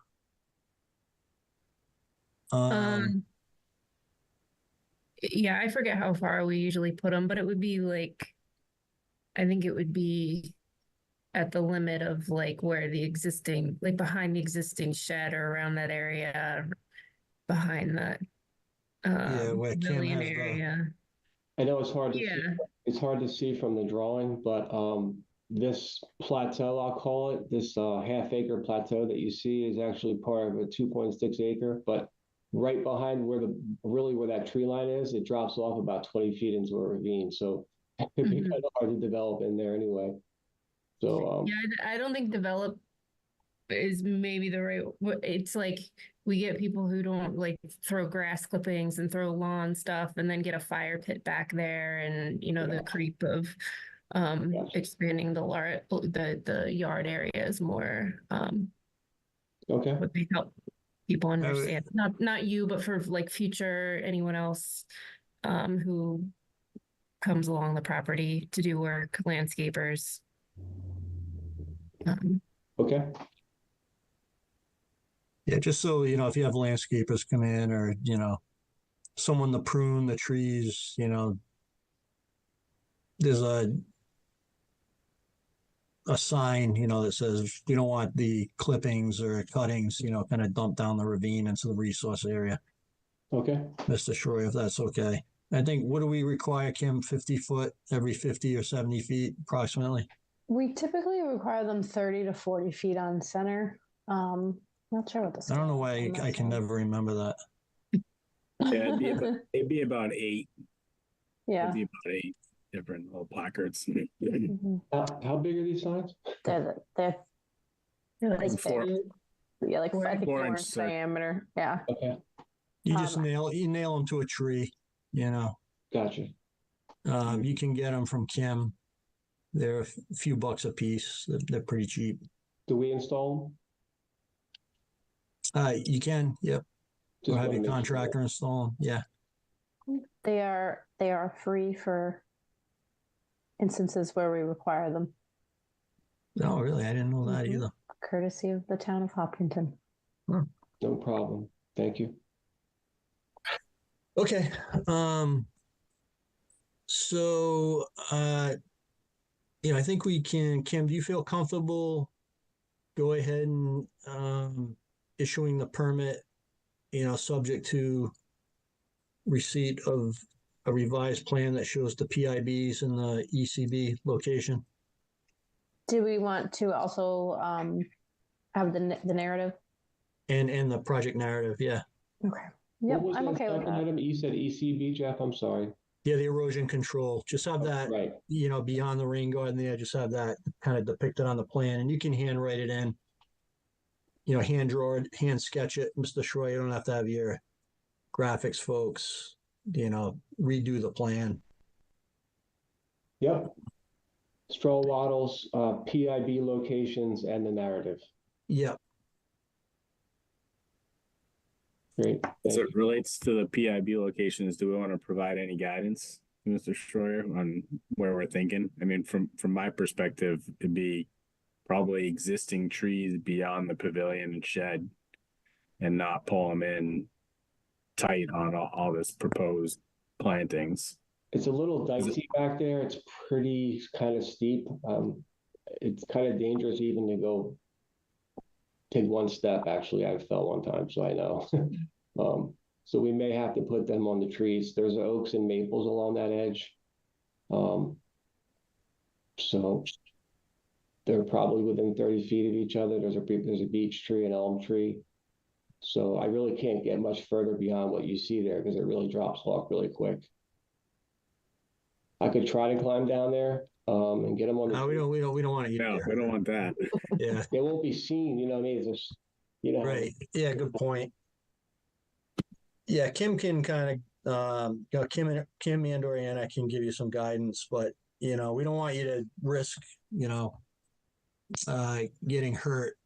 So, I would say along up kind of the perimeter of that of that ravine, maybe every 30 to 50 feet, I think is sufficient, in my opinion. It's 200 feet. If you count the east side, that's another 100. So it'd be 300 feet divided by 50. So it's like you said, 6 or 7 of them. Yeah. There's plenty of trees to, I think we can make that 30-foot number, 50-foot number work quite easily, actually. How high up do you want them? Like eye level. Okay. So 5'8", something like that. Yeah. All right. If I can get a motion to close and issue a negative determination of applicability for 7 Wilson Street. Through the chair. Yes, Kim. And authorize Kim to sign. I was just about to say that. And to authorize Kim to sign, please. So moved. Second. And we'll do the roll call. Melissa? Aye. Janine? Aye. Ted? Aye. Jim? Aye. Matt? Aye. And I'm an aye. Okay. Mr. Shoya, this is, your property is going to look beautiful when you have all this done. Maybe you can give us a tour at some point. Give you a what? A tour. Tour when we're done. Yeah, we're done. Okay. We're doing most of this year. We're not going to take it all this year just because, obviously it's not. All right. And if you see someone that looks like me picking fruit from your fruit trees, it's not me. It's someone else. Thank you, folks, very much. All right. Have a good evening. Thank you. Looking forward to it. Thank you very much. All right. Okay. Moving along. We are at 1 Fox Hollow Road. This is an amended notice of intent for temporary access road called Tech Chambers and site grading. And I'll read this into the record. Hopkinton Conservation Commission will hold a public hearing on Tuesday, June 25th at 7 o'clock. Version online to hear all persons interested in an amended notice of intent filed by Sajanya Simomani Saki and if I mispronounce that, I apologize, to conduct a temporary access road, install a Coltech chamber and associated grading and site work, 1 Fox Hollow Road, Assessors Map R21, Block 12, Lot 12. All right, good evening. We have the applicant on the Zoom tonight. Good evening, Mr. Chair. My name is Robert Finnegan. I am the attorney for the applicants. Good evening, sir. And also with us is Tony Esposito, who is the professional site engineer, who we will be relying on as we get into some of the technical components of this. Okay. I guess just to begin, if I could, just with a sort of a brief overview, consistent with what the board was discussing in some of the earlier hearings, this is an amended NOI, and this proposal has been in front of the board, and this is the applicants making their proposal to the board as to how they want to address the issues that exist on the site today. This plan and this particular proposal was selected for a number of reasons, and in particular, it was selected because, number one, it provides a safe access way for workers that are actually going to be doing the work, and then ultimately a safe backyard or safer for the residents once they're there. It has the least environmental impact on the site itself, and most importantly, it does not encroach upon any of our neighbors, in particular our friends to the east with the Sudbury Valley trustees. So it's completely contained within the site itself. And so if I could just, what we're here tonight to discuss is, Kim, if I could ask you, look at this is the one, yes, right. So what we're talking about here is the temporary access road that comes along the eastern edge, correct? Right down there to the line of disturbance, and that provides access to the back of the property, which will be for the septic completion for the reserve area and for the ultimate regrading of the backyard. Yeah, the drainage that's there, and I'm going to let Tony Esposito discuss that as well, and the construction of the retaining walls, and ultimately that will provide the foundation that will support the driveway, which is also shown on the other plan. If we could toggle back between the two, that will show the driveway to the other plan. Yeah, that one, right. That will show that this would be the proposed sort of completed plan showing the two different tiered retaining walls. The driveway would be put in, and the rest of the work completed. So a little bit of history behind this, whether this was a job where the cart was put before the horses, I guess a question that remains to be seen. But if you go to the western edge on either of the plans, Kim, there's an easement there. There's a drainage easement there you go, right there. Some of you may remember, not sure, in May of 2023, the homeowners of Fox Hollow Road had gotten together, having been abandoned by their developer, and went before the town, and Fox Hollow Road was accepted as a public way in the town of Hopkinton. And but as we prepared to do that, it had been discovered by your DPW and your building department that swale right there had been disturbed. And the reason why it had been disturbed is because the contractor had been using that as an access way to get back to the back of the property. So that was restored. The road was accepted, and it's now a public way in the town of Hopkinton. However, that's left us in a situation where access and continuing access from that, what I would call western edge along the swale between the edge of the easement for the swale and the foundation of the existing house is too short, too dangerous, too steep. And numerous contractors have expressed concerns about the health and safety of their workers, to the point where it's just unacceptable. It's just an unacceptable risk. We can't consider that.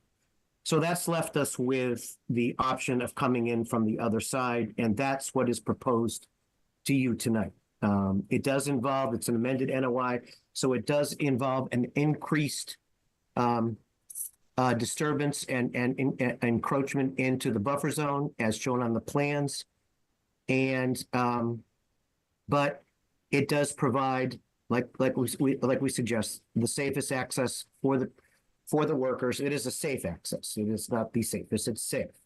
And it is completely contained within the property. And we have spoken with our butters, and particularly our friends at the trust, and they have talked about some of the things that they've wished, yes, to do here. And so that's basically the overview of the project. And I want to turn this over to Tony Esposito to answer any of your specific questions that you may have about his intentions. Okay, thank you.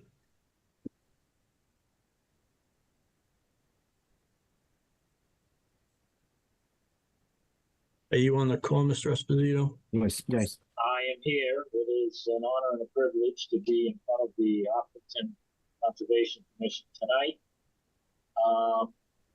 Both myself and Mr. Finnegan replied to the 9 comments that were supplied to us by Kimberly. If you wish, I can go through how I addressed each one of those comments. If you want, and I apologize quickly for the gray shading. These PDFs were made from the actual paper plans because the registered land surveyor does not have an electronic stamp. I do have clearer ones on my desktop if you'd rather I use those, or if these are satisfactory, we'll continue to use the ones that we have on the screen right now. So the first question, without stating it verbatim, questioned why there was no driveway shown on sheet 2 of 2 of the plans. I intentionally left the proposed driveway out on that because at the present time there is no driveway. It is just rough graded with the contours that you see there now. The registered land surveyor, Randy Parker, went out and reshot the contours based on what is there today. So the reason we're not showing the proposed driveway is we're showing how we're going to cut back into that proposed driveway to create the access road that is along the boundary of the Sudbury property. We went to approximately a 3-to-1 slope so that we could protect the existing dwelling by not, excavating too close to it, as we try to grade it such that a construction vehicle could make its way down towards the back of the site. There was a concern about drainage from the Sudbury, from the people of the conservation. So what I did on sheet 1 is I added a Cape Cod berm. I called up the original subdivision engineer and asked them their drainage methodology when the subdivision was proposed. They confirmed to me that when they designed the original subdivision, they provided concept dwellings, driveways, and the street drainage was designed to take on driveways from the neighbors living in the subdivision. So based on that, the original driveway on the Diaz point had no Cape Cod berm, but his grading was a little bit more straightforward towards the street. However, during the change of rotating the building, the septic system moved to the front. Therefore, the driveway is super elevated towards the Cape Cod berm, but the Cape Cod berm on my plan will direct drainage towards Fox Hollow Road up to the property line and away from the neighboring parcel to the east.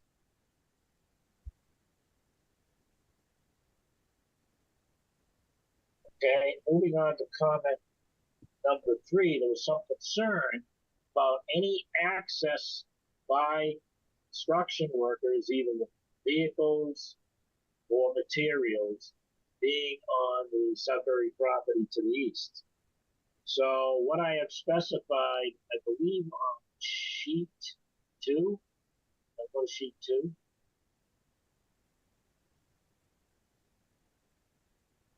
Yeah, I added a note prior to construction that the land surveyor shall stake out that property line.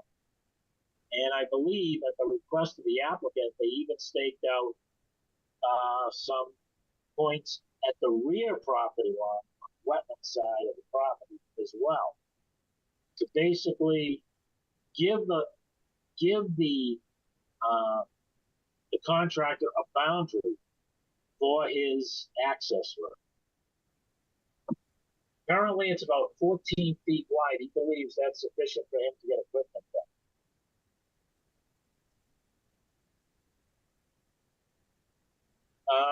14 feet wide is going to be sufficient for the contractor? That's what he explained to me. Okay. The area between the new erosion control line and the stone wall, we calculated anywhere from 30 to 35 trees in that area. They look like white pine saplings, ranging in diameter from 3 to 6 inches in that location. I may have overestimated the number of trees, but I think I'd rather do that than underestimate. And I spotted a comment from Kimberly, I believe it was, about replanting that area with 8 shrubs. I'm open to suggestions from Kimberly and the commission on what kind of shrubs they'd like to see. And also, if they would require in their conditions a planting plan prior to construction. Onward to, well, that covers, I believe, comments 4 and 5. 6 is a long one. It basically asks for alternatives. To be perfectly honest, either ways of access, given the limitations of each side and what's constructed now, neither one is a picnic.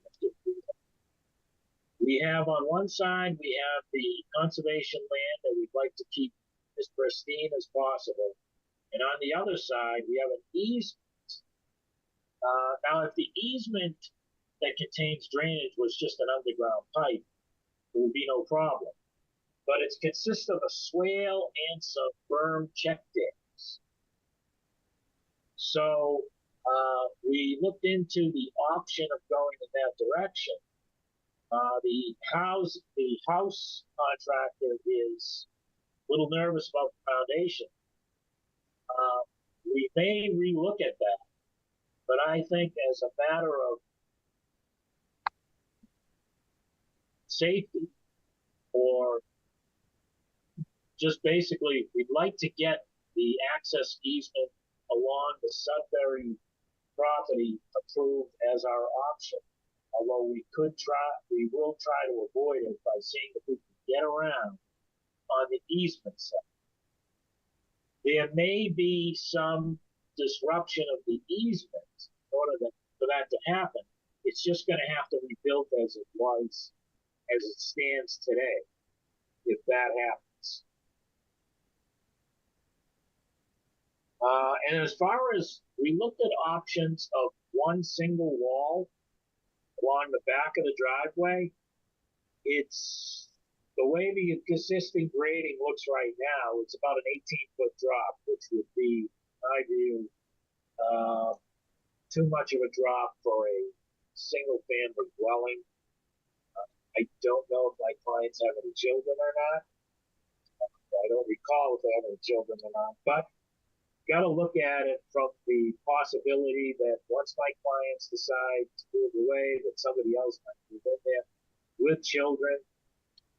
If they fall off a 4-foot wall, they'll certainly get hurt, but they'll get hurt worse with an 18-foot wall. So we're going with this option of 2 4-foot walls to alleviate a larger wall, deeper fall. Be that as it may, we've got curbing still proposed on the driveway to stop any cars from sliding on the ice and heading towards the wetland side of the property. And we will have a fence as well to protect any drivers who just, due to the ice, may lose control of the car. The driveway is graded from the entrance of the garage towards the street, gradually heading to Fox Hollow Road for runoff. That grading will take into account breakout requirements for the septic system that is currently installed.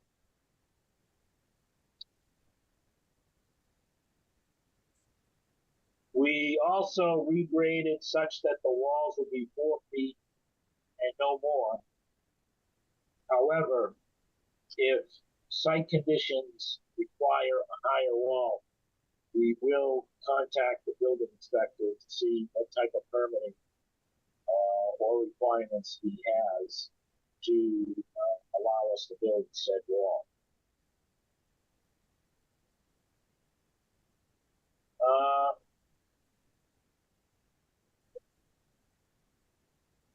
We're proposing that if need be, that the remnants of the removed stone wall for the work, you see it along I'll call it the semicircle. Some of that wall will have to be removed in order to allow the vehicles to access the back. We propose to reuse those to rebuild the stone wall. It doesn't appear at this time to represent any property line requirements. So, however, we will confirm that with the land surveyor. Based on the plans that were given to me previously, that stone wall is just a stone wall and not indicating property lines. The erosion control should be and shall be monitored. Should be monitored right now as well, because we don't have a site that has plantings in it or grass or anything like that. We've got boulders along the slope, little exposed earth over there. However, the erosion control shall stay up until we are provided with a permit from the commission and are able to start work, and then we will relocate the erosion control, make room for the access. So I envision the work starting pretty much with the drainage, some grading in the back, and work its way back. We may have to reestablish the existing grades of the reserve septic system back that the health department would like us to maintain. And then we work on the driveway as we work our way back towards Fox Hollow Road. That is the way I envision it. Contractor may have other ideas, but that's based on his expertise and experience. I can only go by the experience I've seen by watching construction work pretty much for half my life. With that, leave it up to questions. Okay, so that was a lot to chew on, first of all. And I guess what we determine here as the kind of construction, phasing, is what is going to be dictated to the contractor. So, we're not going to propose something, agree to it, and then have the contractor come back and say, well, I think it needs to be done this way. So if if you folks need input from the contractor and you think there's going to be any deviation from the plan, I think, you probably need to get them involved now as opposed to, when the project is permitted and approved.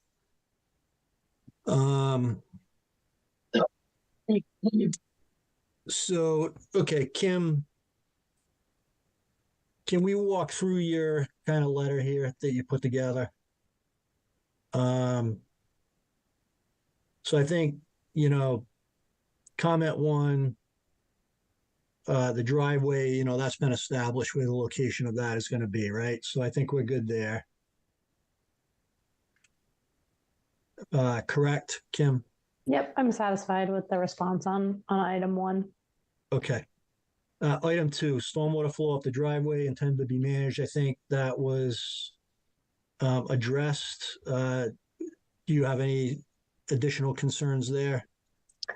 My only other concern would be that it does visually appear that the driveway is larger in size than the originally approved driveway. Therefore, it may have additional volume of runoff inputs. That being said, it could be a de minimis amount. it's probably a de minimis amount. So I'm okay with it. Okay. All right, item 3, property immediately east of the subject site owned by the Sudbury Valley trustees. Prohibits access by motorized vehicles. Proposed work includes grading, construction, retaining walls up to the property boundary. Clarify how the proposed work will be constructed and maintained without any permanent or temporary access onto SVT conservation land. I guess that's been addressed. But Kim, what were your thoughts there? Yeah, I guess I don't know what I don't know. So this could be lack of seeing it being done. But I guess I still don't physically understand how the contractor is going to build a retaining wall up to the property line and then back out this way as the grades increase. Yeah. Without having any kind of temporary access on the SVT property. Right. And to put the markers in, along that property boundary, survey it, put the markers in and not expect the contractor to go beyond that. I don't know, in my practical experience, let's just say, I find it very unlikely that that'll happen, but, I think there'll be creep onto the adjacent property, but, that's going to be the contractor's problem, I guess. I'd like to see kind of some type of a buffer between the Sud Valley trustees property and the work area so that, we can be assured that there's not going to be any kind of creep or sedimentation or issues of anything disturbing or running onto the SVT property. So I'm a little uncomfortable with that. But that's kind of my comment there. Through the chair? Yes, Kim. I would also just point out that the Conservation Commission holds the conservation restriction on this property. Yep. Good point. Through the chair? Yes, Mr. Finnegan. I want to point out that in the correspondence that I've had with Jeff Stinson from the SVT, and if you look at, just to jump ahead to the answer to question 9 that was submitted, he had requested that we extend the erosion control line not only just to where it ends there, but all the way right, Kim, just all the way up that boundary line. So to address your issue about runoff or sediment or any of that, we've agreed to do that, and we would incorporate that into the plans so that there would be that erosion control barrier between the two property lines that would prohibit and stop any runoff. No, I get that. I get it. I guess my concern is the erosion control being dead set on the property line, because every site that we've had in town, the erosion controls have been, there've been situations where they've been compromised, right?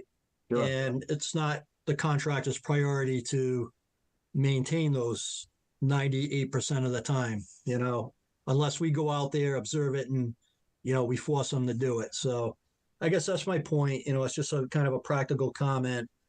I'd like to see them pulled into the property line so it's not directly on the property boundary. Okay. I guess is the point. So, okay, so we'll move along.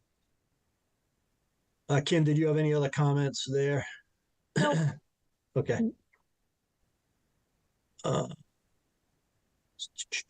Okay, so for project narrative indicates establishment of access road. Removal of pine saplings, staff recommends, that's fine. We just have to, the applicant's gonna have to work with the commission and Kim to, replace and restore any kind of this, disturbance at a what is it, 2-to-1, basis, right, Kim? For saplings that are removed. For healthy trees that are removed, we typically do 2-to-1. That's a good point. Yeah. And specifically, I'm speaking about this area. It's about 500 square feet. So this is the area within the vernal pool habitat area in the buffer zone that was not originally approved to be disturbed. Yeah. This is the 125-foot no disturb to a vernal pool. This is the 100-foot buffer zone to a wetland. And so it's this. The location of this old fieldstone wall was kind of the original limits of disturbance approved. You can see that better. So what's the nature of the disturbance there in that little, I'm sorry, why is that necessary in temporary for the access, right? Mm-hmm. Temporary access. Just temporary disturbance, to get to the backside of the site. Okay.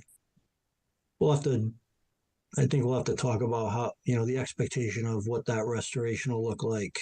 I think, Kim, does that, if it's vernal pool buffer, I don't know if 2 to 1, I don't know, we can talk about that, after we go through this. Okay. So construction sequence, bright loan scene disturbance, that.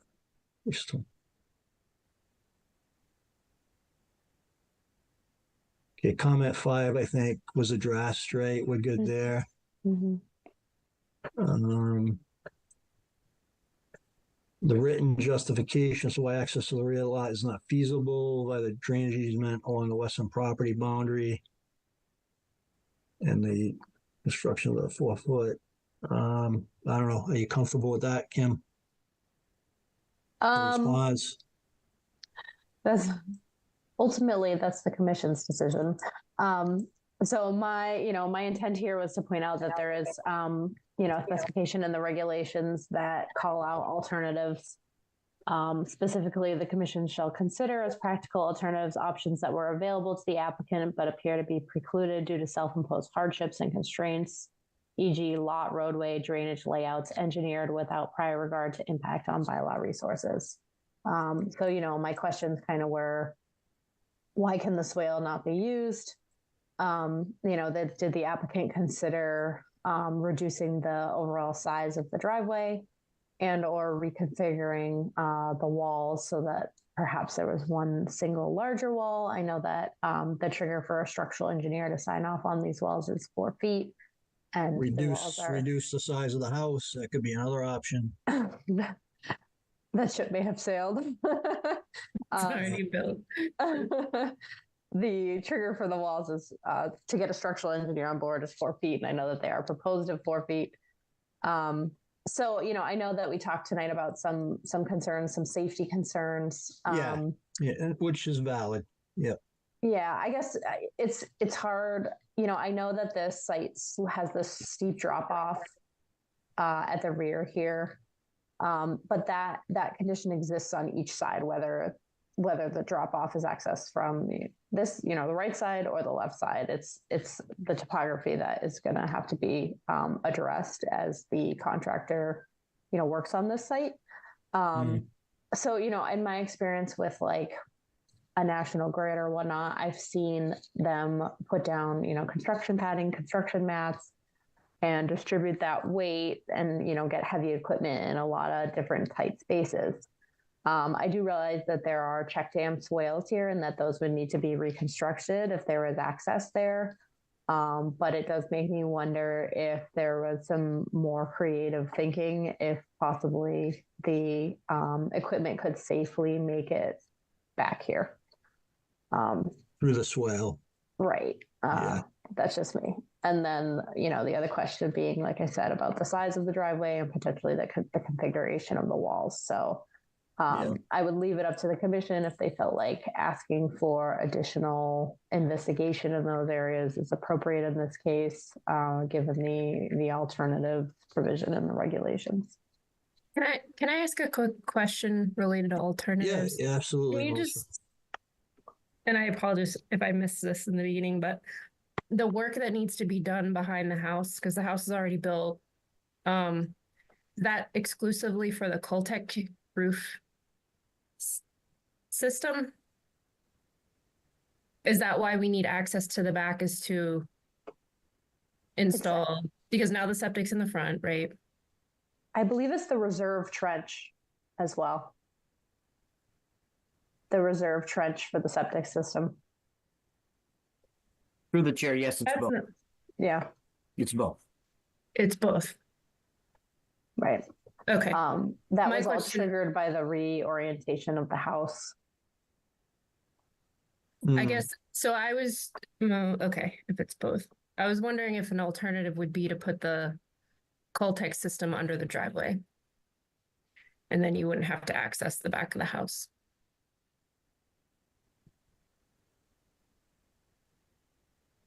That's a really good point. Yeah, that's a great point. I do remember from, I think it was the prior discussion, being confused, and I still am confused why the Board of Health is insisting on this reserve area at the rear of the house. If they need to build this temporary access to get down there to grade that, and then they're going to put walls in, the reserve area is going to be inaccessible. You're never going to be able to get to it in the future. So if they have to replace the septic system on the site, it's going to be a replacement of the existing system in the existing location, not that they're going to go behind the house and build the system. So that part of it has always bothered me. And I think it's a great point, Melissa, that if the Coltech chamber can be relocated under the driveway, there's no need for any of this work to get back there. Yeah, I think that's an alternative that needs to be explored, Mr. Esposito. To do that, As well. So I don't want to, I don't think it's a discussion point. I mean, you can comment briefly on it. So I think that's an alternative, kind of analysis that needs to be done, as well as the access along that swale, as opposed to on the other side. In my mind, so those are a couple points, but let's just continue to go through these kind of points that Kim had.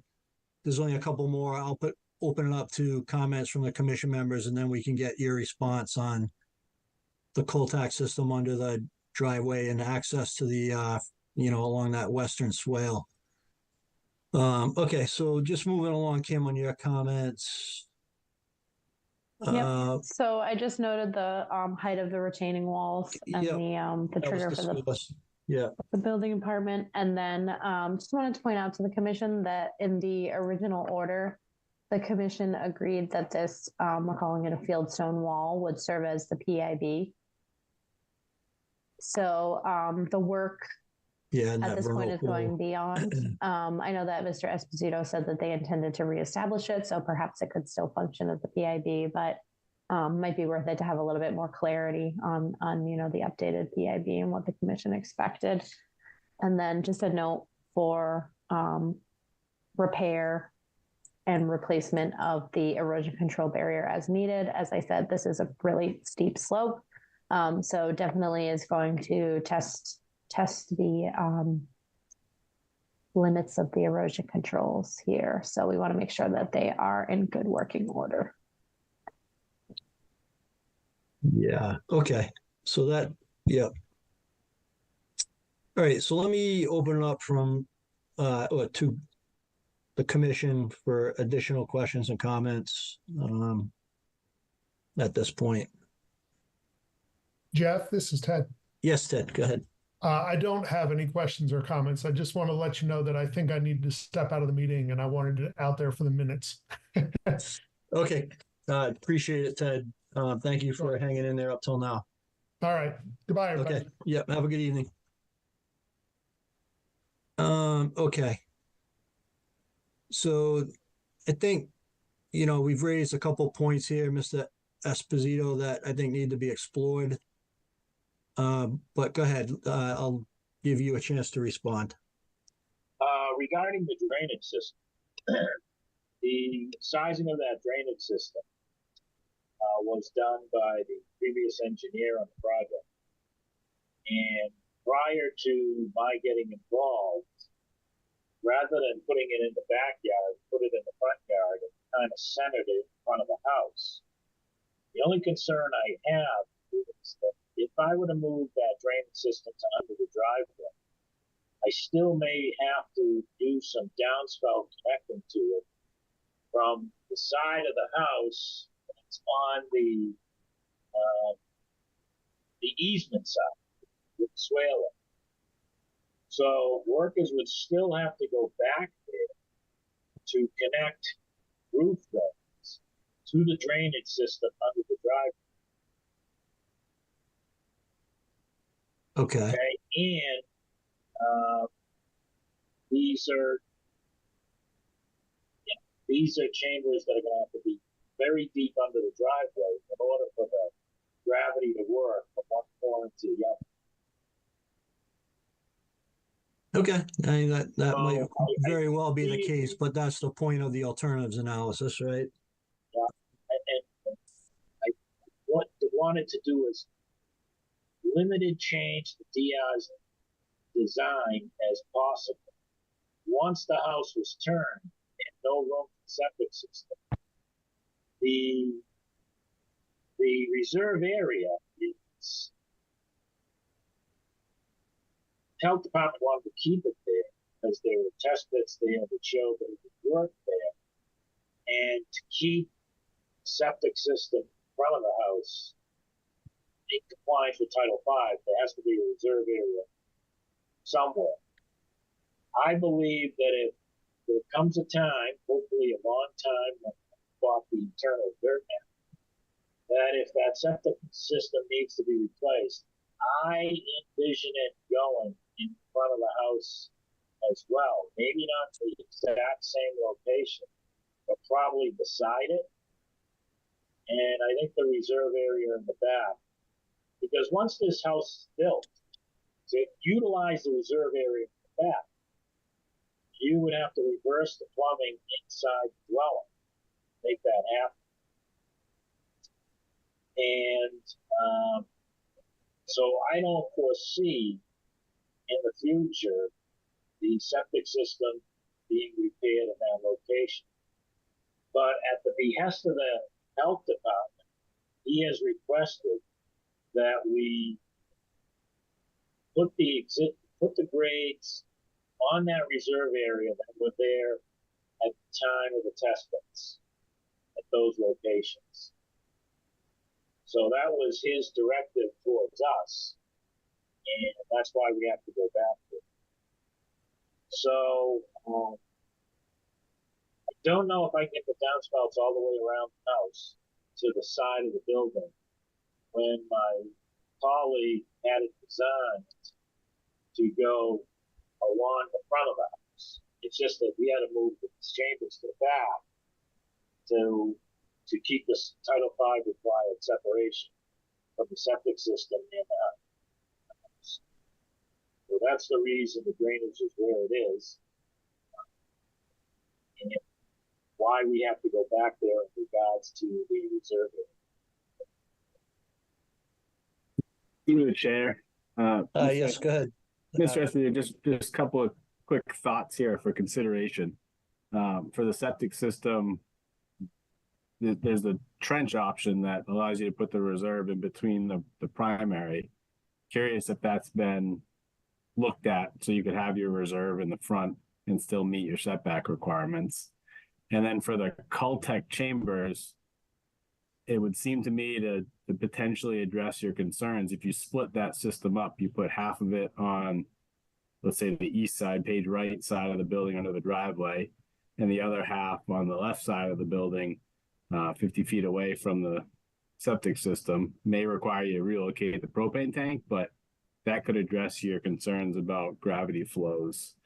So I think the message I'm hearing, at least, is, we'd like to see those alternatives analyzed and proposed to us so we can understand whether or not we truly need to go back behind the house to disturb areas beyond that stone wall, or if we can avoid that altogether.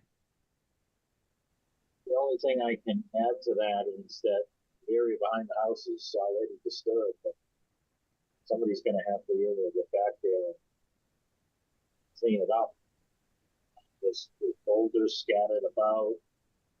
The some steep drops. So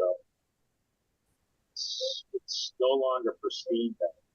It's a lack of a mess. No, we get it.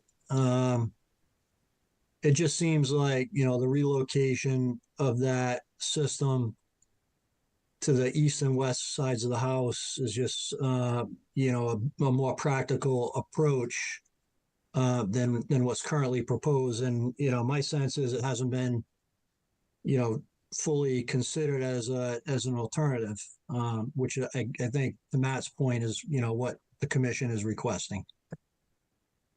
And if you do the analysis and it doesn't make sense, then, it's part of the alternatives analysis. Yeah. Well, I can look at it. Okay, great. Thank you. That's all we're asking. If I can't make it work plan-wise due to setback requirements, I'll submit a letter. If I can, I'll submit a plan. Thank you. Okay, Kim, was there anything else at this point? That's it. All right. Any other questions or comments from commission members? Questions or comments from the public? Okay. So if I can get a motion to continue this hearing until July 16th, please. So move. And a second. Second. And we'll do the roll call. Melissa. Aye. Janine. Aye. Jim. Aye. Matt. Aye. And I'm an aye. Okay. Thank you, gentlemen. Thank you for your Thanks for your time, everybody. Yep. Have a good evening. Okay. CMSR Services, 8 Hopkins Road, request for determination of applicability for a sunroom addition. And I'll read into the record. The Hopkins Conservation Commission will hold a public hearing on Tuesday, June 25th at 7. Virtually online, here all persons interested, request for determination of applicability filed by CMSR Services to construct a sunroom with associated site work. The location is 8 Hopkins Road, Assessors Map R25, Block 183, Lot 0. Good evening.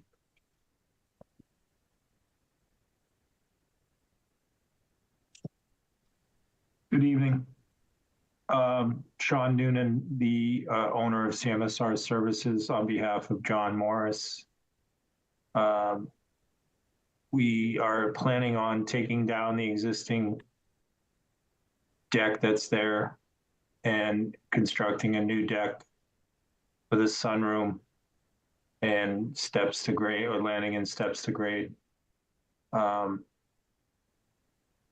We are planning on not changing the grade at all. We are planning on using helical piles, therefore very minimal, very, very little disturbance to the established turf grass that's there.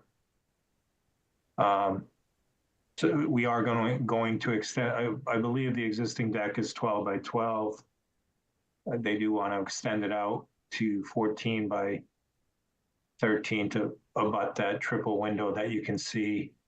And you can see the established grass on that. So there, we are within the 50-foot no build zone. I believe only 3 of the helicals would be in that 50-foot, and then the other 3 at the midspan at a 7 feet would be out of that 50-foot. So we're just looking for determination to try to move forward with that project. Okay, great. Thank you. Joe, did you want to go through your comments, please? Yeah, I just had a few comments. Again, we took a look at the delineation, and we're pretty happy with that. Just one flag, number 102, we thought was maybe a few feet, 5 feet low. A couple of our questions were just addressed as far as if there's going to be any grading or subsequent stabilization required. So it appears not with the helical piles being used. There was no discussion of erosion control barriers, but if it's only going to be helical piles, that's probably not required. I was wondering, again, where the access is going to be from. I assume it'll be from the driveway coming around the back of the house, but that should be confirmed. Commission might want to discuss again PIBs, and also the apparently the size of the proposed footprint is going to be somewhat larger than the existing, and that is within the 50-foot no build. So the commission might want to discuss that also. But I think that that's about it for my comments. Okay. So it's in previously disturbed area. Correct. Yeah. Okay, and Joe, so I thought I heard you say since they were using the heliocone piles that the erosion controls are not necessary. Is that true? Yeah, I would think so. Helical piles result yeah. soil disturbance. So I wouldn't think that, there's some slope there. Probably not necessary, but to be on the safe side, a wattle could be placed below any work that helical piles might bring up some soil. But Oh yeah, that probably makes sense. Just have a wattle, down gradient there. Yeah. Sean, does that make? Sure, we'll do whatever. I mean, we've probably installed 1,000 helicals in the past 15 years, and you really, on a job of this small, this size, they'd be in and out of there in a half hour. I mean, it's yeah. So it goes pretty quick, and we'll do whatever we need to do. Okay, I mean, if it's that quick in your experience, I don't want to. I don't think the commission wants to require you to do something that you're not going to need. I mean, if you're in and out of there in half an hour, I don't foresee a need to put that in personally. But I'll open it up to comments from the commission in a second.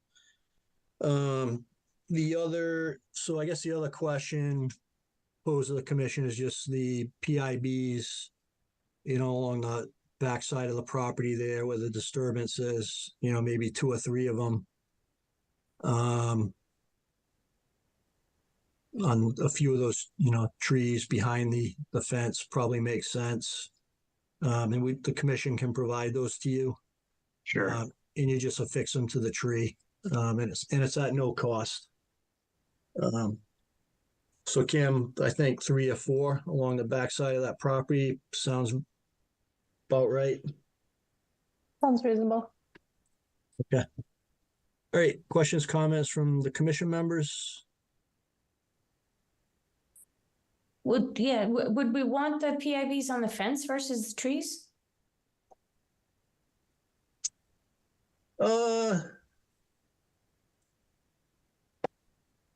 I guess if the fence gets removed at some point, I guess Kim, what do you think? The trees are like on the very line, if not in the BBW. Obviously this is existing, but certainly the PIBs would be close if they were on the trees. I don't know if there's any appetite to do like a post, like a secondary wooden post, like right outside of the fence. I would just have them put it on the fence post rather than putting another post in. Yeah. And then if they take the fence down, they can leave that post up. You know what I mean? Mm-hmm. Does that sound okay to the commission? Sean, does that make sense? Sure. Yeah. Okay. Questions or comments from residents? Through the chair? Yes, Kim. I did just want to point out that when I went, I did notice that there was a significant scour coming from the roof runoff Yes. towards the wetland. Yep. I didn't know, if the applicant had any appetite towards directing the roof runoff from the sunroom and possibly collecting this existing runoff into a dry well. Just a simple dry well, a whole geotextile, and some gravel. Sure, we have no issues. I was going to suggest that after seeing that photo, we'll either tie them both into one dry well on the left side of that photo, and then obviously the other side it's only picking up about 90 square feet of roof line. So we can just do a simple dig gravel dry well, and that way you shouldn't get that runoff. They have a dog which runs out there too, so he might have been doing some of that damage as well. Okay.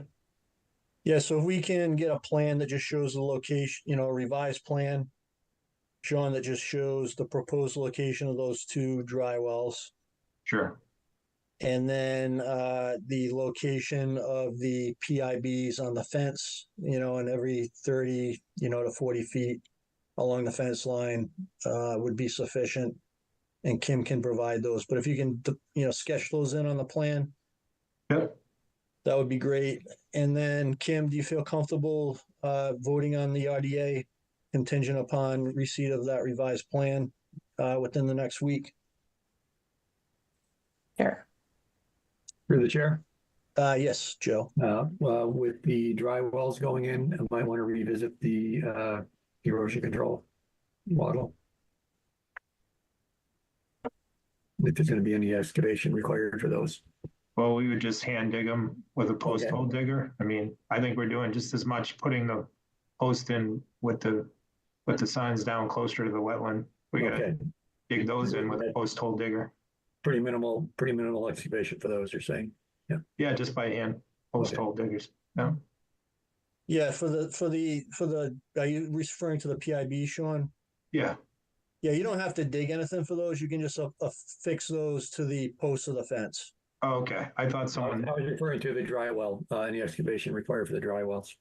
Right. Yeah, I think we're just gonna dig it with a post hole digger. I'll look at, what we've done in the past, but I can't imagine it's gonna be bigger than, a 2-foot diameter hole down, several feet and, whatever, wear barreled off right after we dig it as the gravel goes in. Once the structure's up, obviously, and the gutters and downspouts are in place.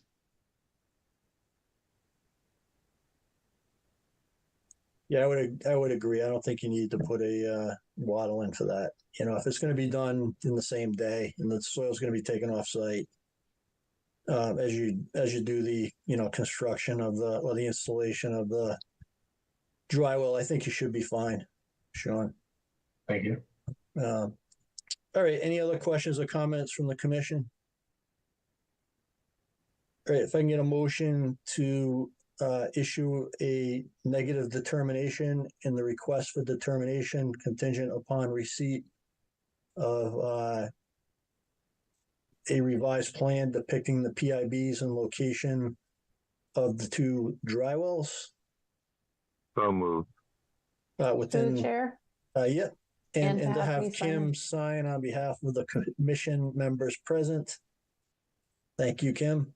I'll second. All right, we'll do the roll call. Melissa, Aye. Janine, Aye. Jim, Aye. Matt, Aye. and Jeff is an aye. Okay, good luck, Sean. Thank you. Thank you. Appreciate it. Have a good evening. Okay, where are we? That's 9:30 already.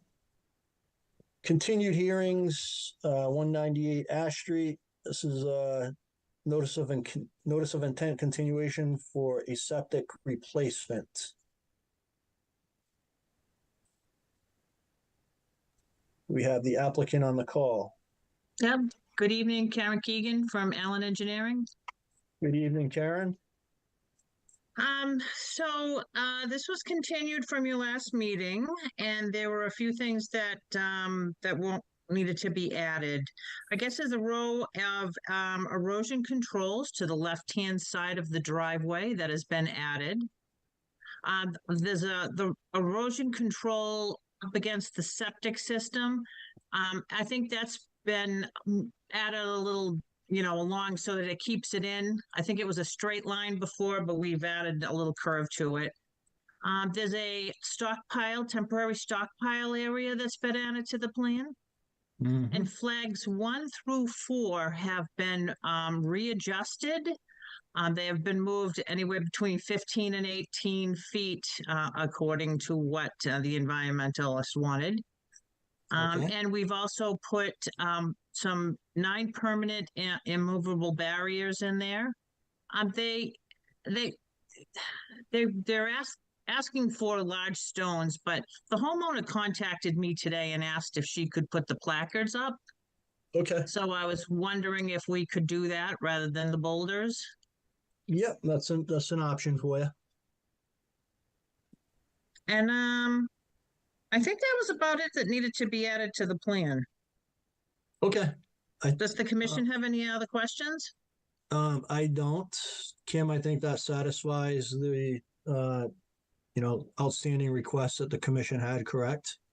Checked all my boxes. All right. Questions or comments from other commission members? Okay, questions or comments from the public? And Karen, if you can just, defer to Kim on, the proper installation of the posts as opposed to the boulders, she can kind of give you some guidance there Okay. on what the expectation is. We just want to make sure that they're secure and, can't be knocked over easily, right? Yep. Okay. If I get a motion to close and approve the notice of intent for 198 Ash Street. So moved. To have Kim sign on behalf of the commission members present. So moved. In a second. Second.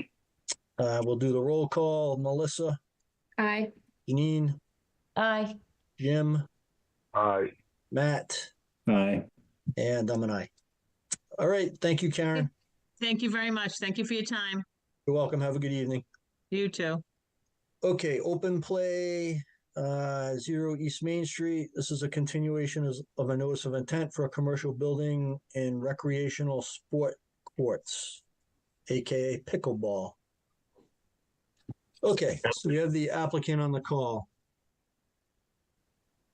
Yes, Yev Galper is here, and Mitch Maslanka here from Goddard, who helped me put together NOI and also response to the peer review comments. So we believe that we have or will be addressing all of the comments to the satisfaction of the commission.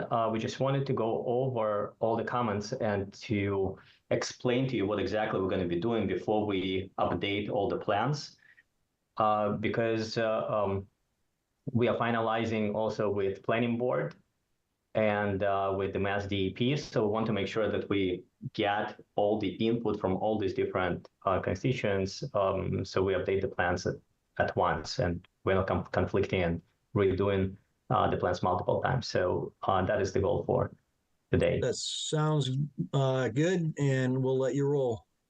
Wonderful. Mitch. Yep.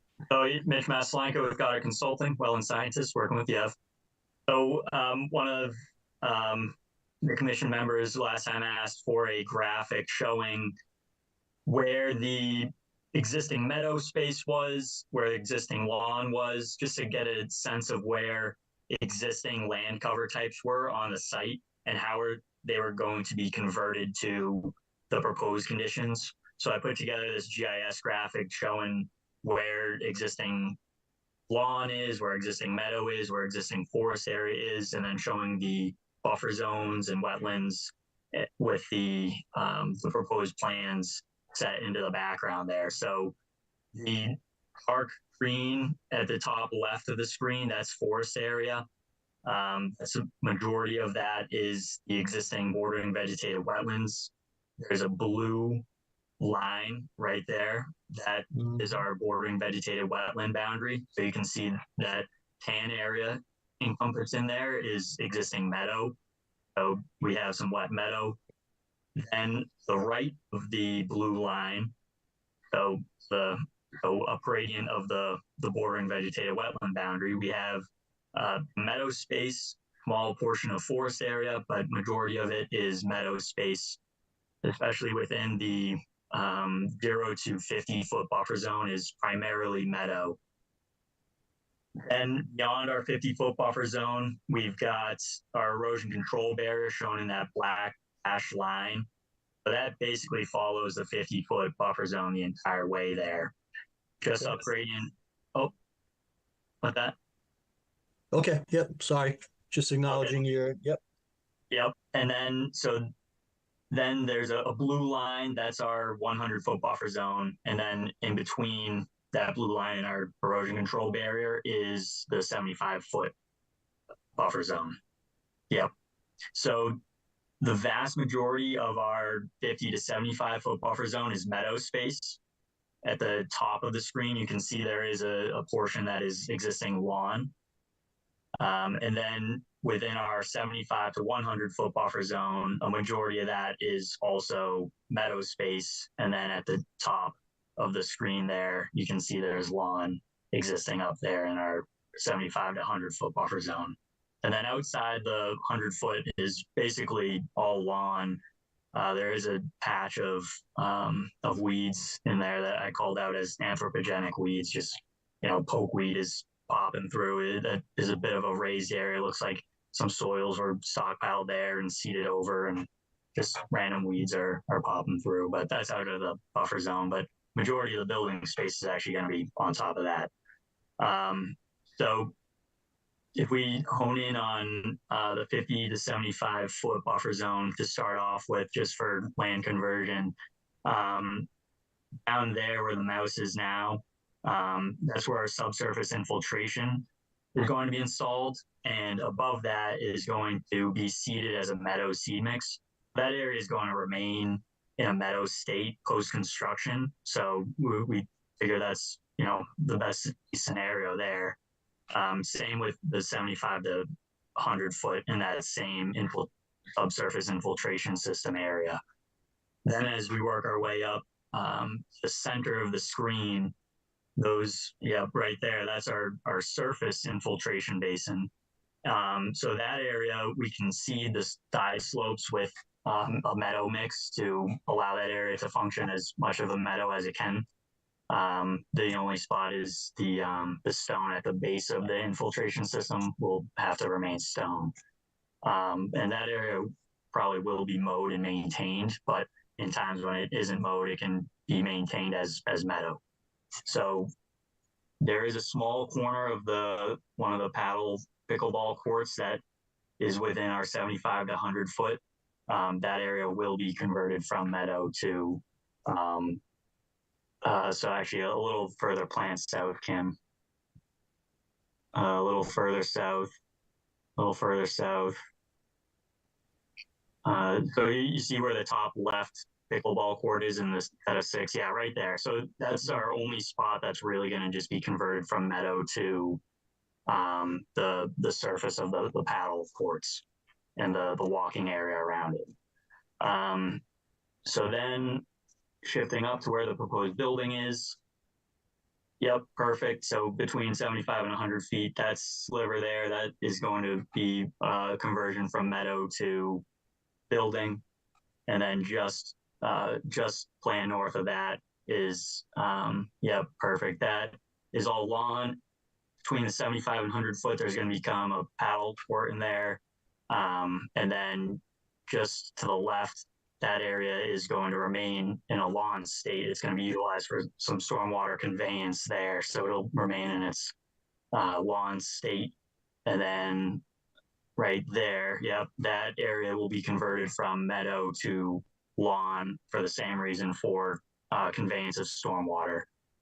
Also in that area, there's a few proposed trees, a couple red maples as part of the landscaping plan, and we're utilizing that as mitigation as well. Adding some trees in there. if you move the cursor over just to the left a little bit, right there. So a few red maple trees are proposed there, between our proposed building and the 50-foot. And then if you put the cursor to the left of this 6th set of paddle ball courts, so plan south, yep, there. So there's going to be a line of evergreen trees there. At first we had white fir proposed. We're actually, based on the commission's comments from last time, we're shifting those to white pine, a native species to the area. So that's, you know, a significant amount of tree cover that is going to be proposed there to sort of separate our developed area from the meadow spaces. So that, I know I think it was Ted, he requested something like this to be explained at this hearing. So I think that satisfies what he was requesting. In terms of other things the commission was requesting, there was some forms and stuff that I sent over, like a revised WPA Form 3, the checklist, signed affidavit of service, so just some formalities. There was some discussion about invasive species. So something to note about the existing meadow area is that there are a considerable amount of invasive species in there.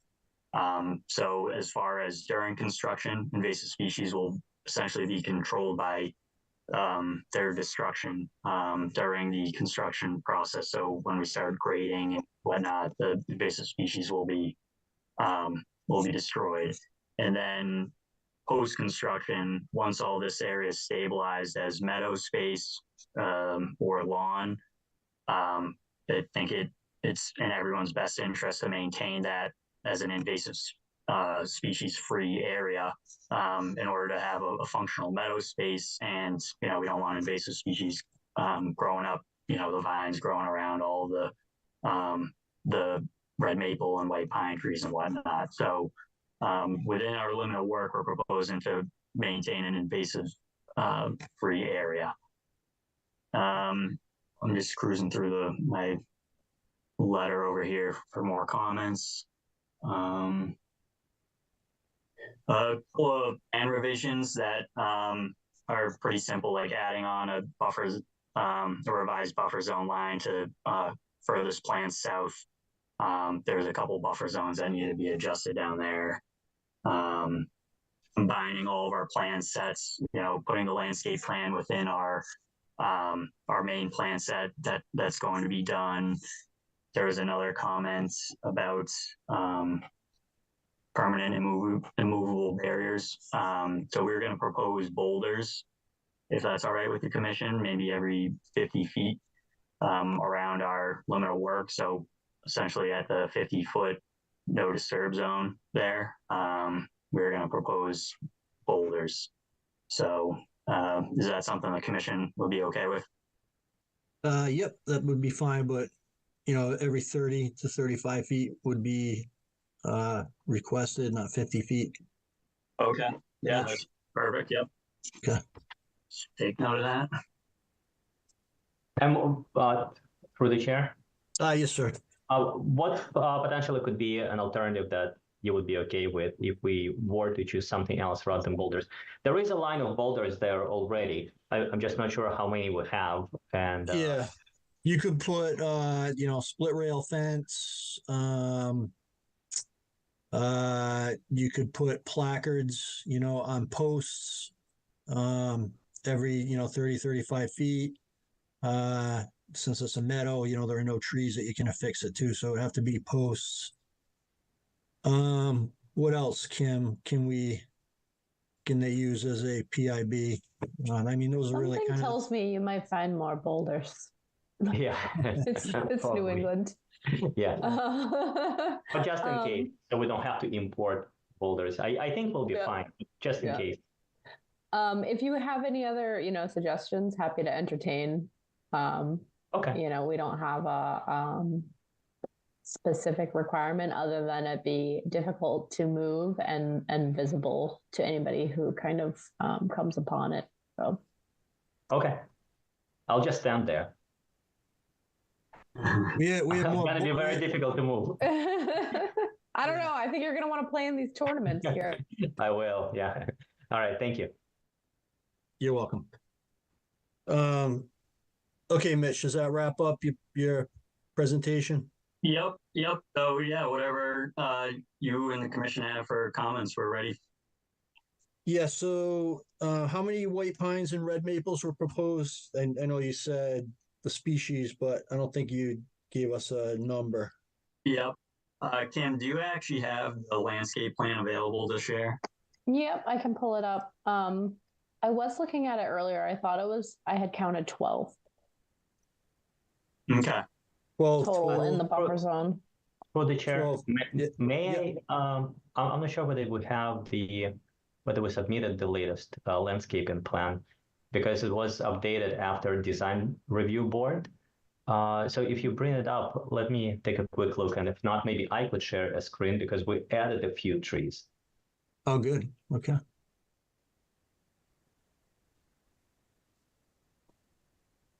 Yeah, so we added a few trees. I can explain to you where, or I can show it kind of on a different, like if I can grab a screen. Yep, you can. You're welcome to grab the screen. You should be able to. Okay. All right. 1 second.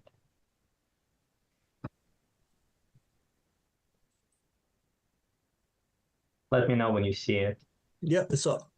Okay, so with the green, I try to show where we are adding more, right? So the design review board asked to, from screening perspective, add a couple of shade trees on the west side of the building, a couple of like smaller evergreens on the corners, and shrubs along the east side of the building, and some screening for the neighbors on the wayside street. So we are putting about 10 evergreens on the south end of the lot. Okay. And we converted some of those non-native evergreens, I believe, to the native ones. So all of them are going to be native. Okay, so those are all in addition to the yeah. 12 combined white pines and red maples that are being installed along the buffer zone there. Mm-hmm. Yeah. Okay. These ones, yes. Yeah. And then there's a few more kind of up. Yeah, there are a couple of here, right? Yeah. There are also evergreens here. Yeah, but they are not in the buffer zone, right? These are right. Yeah. Mm-hmm. Okay. Okay, so, and then where's the buffer zone? Where's the mitigation area, Mitch? Right where the cursor is actually right now. So that is the subsurface infiltration system. So that whole area is just going to be seeded as meadow there. Okay. And I think you said that was going to be maintained meadow, manicured meadow, as opposed to just letting it kind of grow. Maintenance in the sense that that we would, make sure that there's no invasive species at the time the certificate of compliance is issued. I guess in terms of long-term maintenance, the goal would be to keep it meadow because, yeah, that's a goal. Okay, I thought I heard you saying that it was going to be mowed earlier in the discussion, but I guess I misheard. So, okay. Okay, that sounds good. Through the chair. Yes, Kim. Generally, it would need to be mowed to be maintained in that meadow state. Like once a year, right? Like once or twice a year. Yeah. Yeah.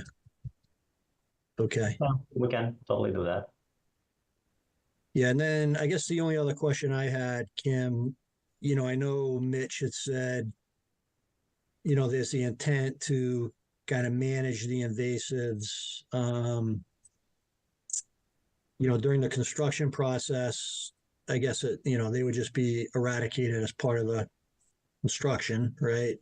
Mm-hmm. But then on an ongoing basis, it would, the invasives would be addressed. Is there like do you think we need a formal kind of invasive management plan, or a narrative, on how that will occur to be submitted? I think that would probably make sense, right? For construction period or post-construction? Post-construction. Yeah, I mean, at least, the standard is typically something like 2 or 3 growing seasons to have somebody come out and take a look at it and, commit to, some type of management practices if they should identify anything, once a year. Like somebody, let's say from Western Nurseries, right? Because I'm planning to work with them for landscaping and other things. So potentially somebody like that, right? You mean? It's typically like a wetland scientist. A wetland scientist. Okay, so okay. Yeah. Through the chair. Yes, Joe.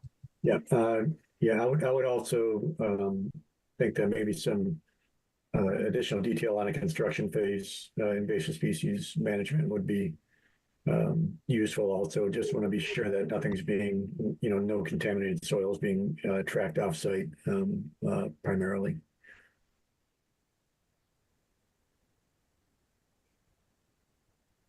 Okay.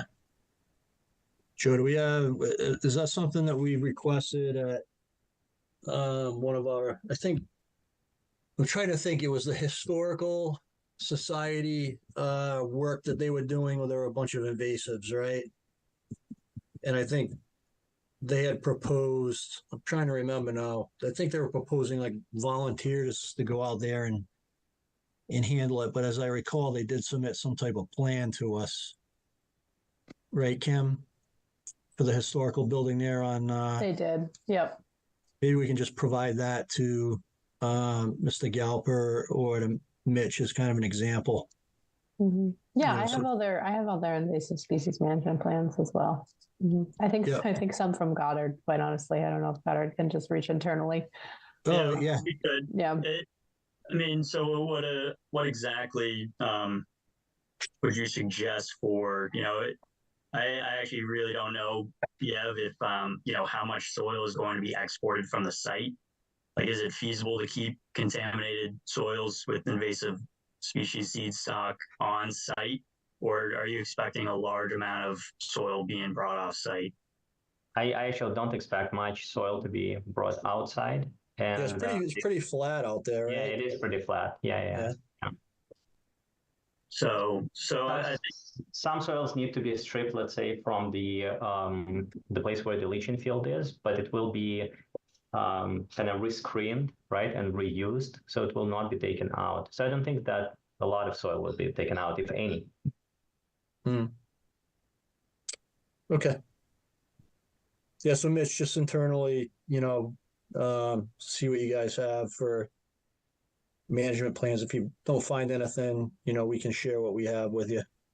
Yeah, I can put that together, no problem. I think just what I'm thinking is basically just writing up something that says areas flagged with invasive species in the existing condition. Those soils should remain on site, and I can just update my GIS graphic to just sort of highlight where those areas are. And whatever soil we are going to be shifting out of those areas, just make sure we keep those on site and only export soils that aren't contaminated with the invasive species. Is that sort of what you guys are looking for? I think so, Kim. Yeah. And kind of a layout of what management techniques you would take should you discover that certain species has popped up. Like what are we going to do if we find Japanese knotweed? What are we going to do if we find glossy buckthorn, et cetera, et cetera? Okay. And depending on what you have out there. And that would be for a 2-year period following what point? Like when does the 2-year monitoring occur? Would you suggest? I would suggest during construction, and then, once you get to the point where you are stabilizing the site, that's where the 2 years starts. Awesome. Okay. All right. Other questions or comments from commission members? Through the chair? Yes, Kim. I did have one additional question. So Mitch and Yev, we are as a commission also trying to put emphasis on making sure that applicants are aware that in areas that are designed as infiltration stormwater should not be directed towards those areas during construction. So we had asked that you put some greater emphasis on the erosion and sedimentation control plan. I know that was partially addressed in the letter. I was just confused because there's one portion of the letter that says that the temporary construction phase sediment basins and soil stockpiles will be determined as part of the SWIP by the contractor at a later date. And then another comment indicated that they will actually be included on the next set of design plans. So just wanted to reiterate that we would like, some thoughtfulness put into the location of where construction period stormwater is going to be directed to. And therefore, just some greater detail on the erosion and sedimentation control plans ahead of that SWIP. Because I know by the time we get to the SWIP, the contractor's ready to go. And they're just trying to get something over to us really quick. Okay. All right, so I think we're just about there. A couple more, minor things that need to be addressed, and hopefully we'll be able to close at the next meeting. One quick question. Yep. And I apologize if this was already answered, but Kim, has the planning board had a peer reviewer look at stormwater for this project yet? They have, and I believe that there's one more comment forthcoming as well. Do we have And that I'm in the like, file? I you didn't have see it in that, the I file, know. but Now I'm looking at it and I'm like, no, you don't. Damn it. Okay, let me get that over in the file as well for you. awesome. Yeah. Yeah, it'd be great to see what that peer review letter says. One other thing I think I asked about last time was whether we were able to dig up the original approval for Legacy Farms and if there was any buffer zone restrictions or anything associated with this property from that order conditions or the overall plan. Yep. I took a look at some of the original master plans from 2012. And I looked and I could not find anything specific. Okay. We have cumulative impacts as they relate to Legacy Farms North, Legacy Farms South, but not anything for the whole development, limitations for the whole thing. It was kind of chopped. I think by the time we were looking at cumulative, we were already kind of looking at it as north, south. Yeah, Okay. I think this. Oh, sorry. Go ahead, Melissa. No, I was just going to say nothing on this particular site that there was a PIB previously, for the installation of the septic or. Not that I could find, no. I mean, and this is one of the ones, quite frankly, that, when it comes up, Anna's kind of does this should have been permitted kind of. Okay. Yeah. Okay, that's fine. I just want to make sure we weren't missing. Yeah. Something that was previously agreed upon. Okay. Thanks, Melissa. And Matt. All right. So if I get a motion to continue, the hearing until July 16th, please. So moved. And a second. Second. And we'll do the roll call. Melissa. Aye. Janine. Aye. Jim. Jim might have dropped off, actually. Matt. Aye. No, aye. Oh, I was okay. muted. Yeah. Okay. Sorry. And I'm an aye. All right. Thank you, folks. Yep. Thank you, Commission. Yep. We'll talk to you next time. Thank you very much. Have a good night. You too. Okay. So back to work session items. And we're at Heritage Properties, the trails at Legacy Farms, cease and desist discussion, and the SWIP peer review reports. Okay, Mr. Bemis, good evening. Good evening. I know Mr. Gately's also joining us, so if you could allow him to participate. Yep, good evening, Mr. Gately. Good evening. And we actually had you guys teed up earlier in the meeting, but we just held off because we didn't have either of you on the call. So anyways. Yeah, I'm not too sorry. I was on the call, but anyways, I never heard the item come up, but no problem. I had plenty of work to do, so just sitting here waiting. No problem. Thank you. Okay. Yeah, just apologize for making you hang on for the duration of the meeting. Anyways, okay. So Kim, do you want to just kind of give us some background, please, as to where we're at? Oh, big question. We have an amended order. Conservation Commission issued an amended order of conditions to the Heritage Trails development. I believe it was early 2023. I can go back and look.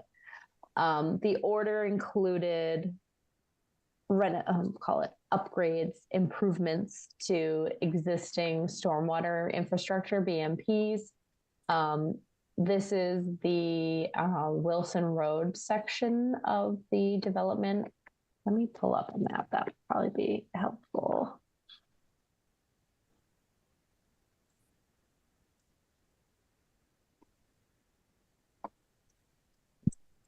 Okay. No, that's okay. So generally speaking, this is Heritage Trails at Legacy Farms. This is Legacy Farms North. This is the Pulte section. Here's the reservoir. So the area that we're looking at is here. This is generally referred to as Basin 1, and here this is Basin 2. The area which is currently under construction, i.e. phase 4 of the project, is located over here. Access through this area here. And down at the whole site kind of slopes towards the reservoir here. So at the bottom of the slope here is Basin, I believe it's Basin 4. So the commission approved upgrades to these basins, and the commission had a special condition in that order that stated that the applicant had to complete said upgrades prior to the start of any foundations for housing units on phase 4. So the applicant would like to move forward with starting housing units, foundations on phase 4. They have since completed they have reported that they have completed the upgrades as specified in the amended order. We have this as-built. We did have Beta out there one time. They were disappointed to find out that the work was completed and they were not notified. Beta has reviewed this as-built and requested some additional information that we're hoping we can get in, and then Beta will re-inspect with the additional information. Once we have the confirmation from our engineers that we have substantial compliance, that component of the we'll call it the hold off on phase 4 will be resolved. The other portion inside of this is that at some point, I believe it was 2023, the Conservation Commission voted to request or require rather the applicant to fund third-party SWIP inspections. It is a special condition in all of our orders that the commission may acquire additional technical specialty consultants to assist in the commission carrying out the order. So in this case, the commission acquired the services of a third-party consultant, Weston & Sampson, to complete SWIP inspections on our behalf, to keep an eye on things. So Weston & Sampson has been providing SWIP inspections to me for the past 6 months. maybe 8 months now. The original contract was funded. Weston and Sampson sent along another contract for the next 6 months because the construction on phase 4, the site remains kind of open. So it's still subject to the EPA general construction permit requirements for SWIP inspections. So they sent along a contract, and that has not been funded. So at this point, Weston and Sampson is still going out, but they are not funded, and there is a balance due. So if that continues to be the case, the applicant would no longer be in compliance with our order of conditions again, so that, you know, it's something for the commission to also consider in thinking about, you know, how does the applicant move forward with the next phase. Yep. Okay. The last thing I would throw in is that our town council and the applicant's council have had successful, positive discussions in regards to everything that's going on here. So the lines of communication are definitely open. So that's a good thing. Absolutely. Okay, so Kim, is there any indication of when Beta will have their review and comments back to us on the upgrades to the detention basins? At this point, we're waiting for some calculations from EDC, some of the items that Beta had requested so that they can complete their review.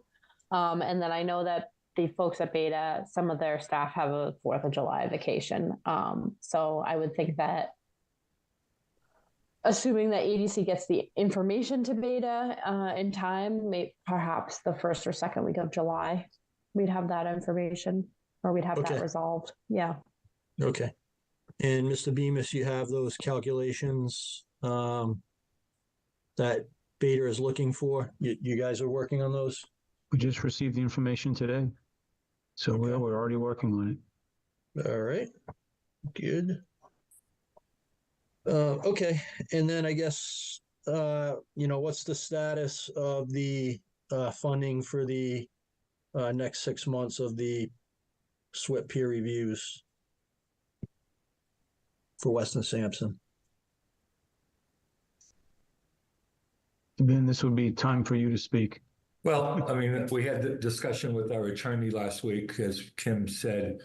I've been talking to Kim for probably a month now, as the 6-month period was coming to an end in May. And I asked her to consider, given our, I think, the tremendous results we've had out there since November when that contract went into effect. We've had nothing but, I think, glowing reports, a couple of housekeeping items each week. We have, I think we've demonstrated that through our activity on the site during that time, which has been site work, infrastructure work, that, we can handle the activity there. And I think the reports, prove that out. So I had asked Kim, about a month ago to consider, let's ending this SWIP reporting. We would take it on ourselves as we had for years before they started. And we've been doing that since, I know Peter's picked it up since, I'm going to say, a month ago or so. I think I've seen several reports that Peter's done. Just financially, and I know this has never been gone over well with the commission, but the financial impact of what's going on here has been devastating. And all along, we've done nothing, I think, but continue to move forward, continue to do things the way things need to be done. And I just didn't see the need to continue this contract. And I think it was made clear last week when we had our little phone conversation that, you know, the commission would still want some type of third-party oversight. And I guess in a vacuum, not knowing when these Phase 4 foundations are going to be released, it's tough for me to commit to that. And I think we've demonstrated from the work that's been done in Phase 3, the work Kim mentioned, Basin 1 and 2, that's that, you know, according to the order of the last year, I think it was April of 23. You know, according to that, I think we still had that basin work. We've completed it. We couldn't really start it until we got past, got into the spring enough so that we would have be able to stabilize the work as we were doing it. And we had asked for, you know, some type of relief here. You know, could we at least have 10 foundations? We don't, you can still have 38 of them. You're still going to get our attention, but that seemed to not go anywhere. And here we're being asked to sign up for another, I don't know, 6 months. And I just don't think, in light of the fact that we still don't have foundations, I was willing to commit to anything like that. And we even threw out an idea of some reduced basis. Instead of, I think the current contract calls for them to come out every time there's a inch-plus storm event. You know, maybe we up that to something that still provides some oversight, but doesn't drain me financially. And I think Peter could speak to how well we've performed out there during what I think was a pretty challenging 6-month period from like November to May. The frequency of storms, the volume of storms. I can't think of anything that we could have done better, and yet here we are in the best time of the year, and we still don't have, I guess Beta is not quick at turning things around, and we're just caught in the sort of the crosshairs of all this. So if I can stop you there for a second, Yeah. Mr. Gately. Sure. You know, thank you for the background. And, you know, from a commission standpoint, you know, it's not our intent to hold your construction project up. You know, we want to, and I think we stated this, you know, we look as the commission as your partner in this. And, you know, to answer your question regarding, you know, why is it necessary to have a third party, you know, contractor review the SWIPs? You know, I think there's been a track record of, you know, when we were relying on EDC in the past to provide the SWIPs, you know, we weren't getting them on time, or they weren't being submitted, or they were inaccurate, which is, you know, the reason why we just felt like, you know, this is information that the commission needs in real time in order to assess what's going on at the property. And, you know, we historically that, you know, we weren't getting that information in a timely fashion. Occasionally we were, but, you know, a lot of times we weren't. You know, with regard to these detention basins in the amended order, you know, the commission made it, you know, it was like, you know, we want to work with you guys on getting this next phase initiated. Here's what we need you to do for, you know, the phase that was just completed. We need these detention basins, you know, constructed to spec, you know, before you move on to the next phase. And that was, you know, close to a year ago. And, you know, now it's, you know, a year later, And come to find out from a commission standpoint and from Kim's standpoint, oh yeah, the work was done. Well, great. The work was done. Why wasn't the commission notified so that we could be out there? Okay, so I'm not putting the blame on you, Mr. Gailey. I think there's a disconnect between your folks that are on the ground and on site and what the expectations of the commission are. Because, yes, I do agree it's getting better, but it's still not where it needs to be. And, it's very frustrating from our perspective, when you're saying, well, now Beta's holding us up. Well, if Beta was out there when this work on these detention basins was being done and they had the opportunity to be there and look at what was going on, we wouldn't be in this situation. So, this is a self-imposed hardship. So I take, a little bit of, it's a little bit of frustration on my part. And, it's like the commission is holding us up. We want the, new foundation plans and we can't get them. So, Maybe we understand it's a financial burden for you. We want to work with you as your partner on this. It's not our intent to hold this up for you. But, we do have an expectation of how the project needs to proceed and what we need to be informed of, and that certain performance standards need to be met as we go along on this, particularly with the track record that we've had. So I hope you can understand that. And, we're not trying to be difficult. I think everyone on this commission wants this project to move along and be finished, honestly. That is what I appreciate what you're saying, but in all due respect, I just don't agree. And I think Peter maybe can give you're talking about SWIP reports that go back years that we were delinquent on. And we paid the fines for that. We've moved forward. And And the last 6 months, we have done a tremendous job. In fact, I thought we were going to get foundation permits last November, December. I thought that was pretty much the understanding when we took on that 6-month contract, oversight contract. Well, I think that went forward, no foundations.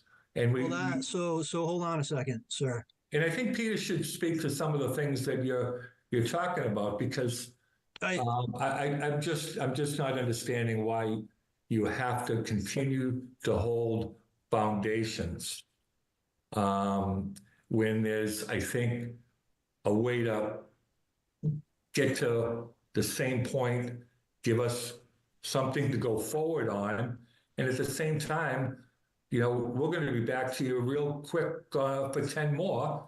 And at that point, you'll have a couple of months of, how we're doing out there. And I would say the last 6-7 months should, I will say, we're not getting credit for, we haven't heard a positive thing. And we're not looking, we don't need to have our egos boosted. No, we just want to work. And I appreciate you saying you want to work with us, but the actions are not there. They really aren't there. And yes, we've had some problems in the past. If you remember, every single... Well, I think problems is an understatement, but... Well, you know what? If you really look at every single part of this project, stormwater, every basin we have, we took on something that was approved by the town, by Beta. And as we started construction, we saw, and thanks to Peter's hard work and good work, we have made major changes as we continue through the project. We have buyers with closing dates. I think we've done a tremendous job of reacting to conditions that forced us to make changes in structures. Did we sit back and say, no, here's the original plan everybody approved and run from it? No, we didn't. we did nothing but improve the project, and then we're still sitting here, and I think there's a way to work this thing out. Okay. So, Peter, do you have something to say on this? Just I don't, there's nothing further really add, other than that we did reconstruct Basin 1. We made it much larger. We Okay, reconstructed so I Basin guess 2. the in question, its completion. is, Mr. Bemis, Yes, if I sir. can interrupt, sir. Yes, sir. Why wasn't the commission notified when the work was being done on the detention basins? That was in the order. Honestly, Mr. Chairman, I don't believe it does say that in the order, Yeah, and I that's wasn't aware that Beta needed to be there for it. It didn't Yeah. say that. Yeah. And so the Basin 1 was redone in 23. It was completed. It's infiltrative again, 100%. It works on almost every storm, unless it's in excess of probably 2.5 to 3 inches. Then we have water sitting there for about 24 hours, and then it's gone. Basin 2 was a wetland basin, and there was no time to build it in 23. The weather never cooperated, and we then were out of growing season. So we initiated that work this spring as soon as the weather broke. So we did this as fast as we could. Yes, there were some problems in phase 4. The contractor went ahead and did some work that they shouldn't have done, and we paid the price for it, a dear price. But that basin doesn't discharge unless it's over 3 inches of rainfall. And we've proven that out as well to date. Not a drop of water leaves phase 4. So that's all I can say, Mr. Chairman. It's not from a lack of effort. Okay. Nope, it's not from a lack of effort. You know, I know you guys have been out on site, trying to, mitigate, all along, right? You've been on site trying to do what you could do. It's a challenging site. There are some engineering challenges, we get that. So I guess let me just open it up for comments from other commission members. There are any?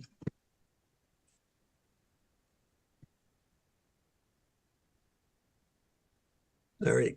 So Kim, maybe it makes sense for you and I to just get together between now and the next meeting to, kind of figure out a strategy with working with Mr. Gately on, getting this project moving along, in a manner that works for the commission and a manner that works for him. Does that make sense as kind of a next step? Yeah, and I have been working with town council. Both of the councils, like I said, are currently conversing, and I do feel like we have a roadmap forward. With Beta, the information getting to Beta, and then Beta giving us the final thumbs up or giving the applicant a directive of what needs to be done to get the thumbs up on Basin 1 and 2. And then that issue will be cleared. And then I guess, my question for the commission tonight is, would the commission consider the applicant to be out of compliance with the order if he declined to fund the contractor for the SWIP inspections as requested by the commission? Would you at that point consider the applicant to be out of compliance with the order?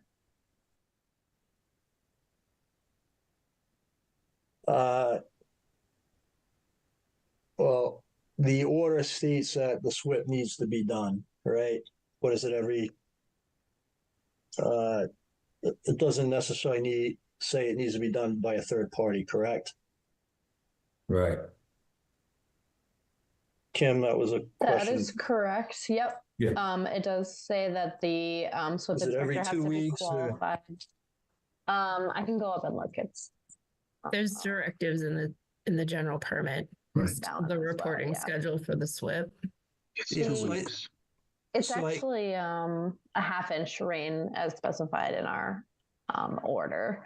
But the special condition that I want to direct your attention to, special condition 85, The Conservation Commission shall employ its own consultant to be paid for by the holder of this order for regular inspections and project monitoring throughout site construction. The consultant shall be paid from the consultant fee. Additional consultant fees may be required. The holder of this order shall pay such fees.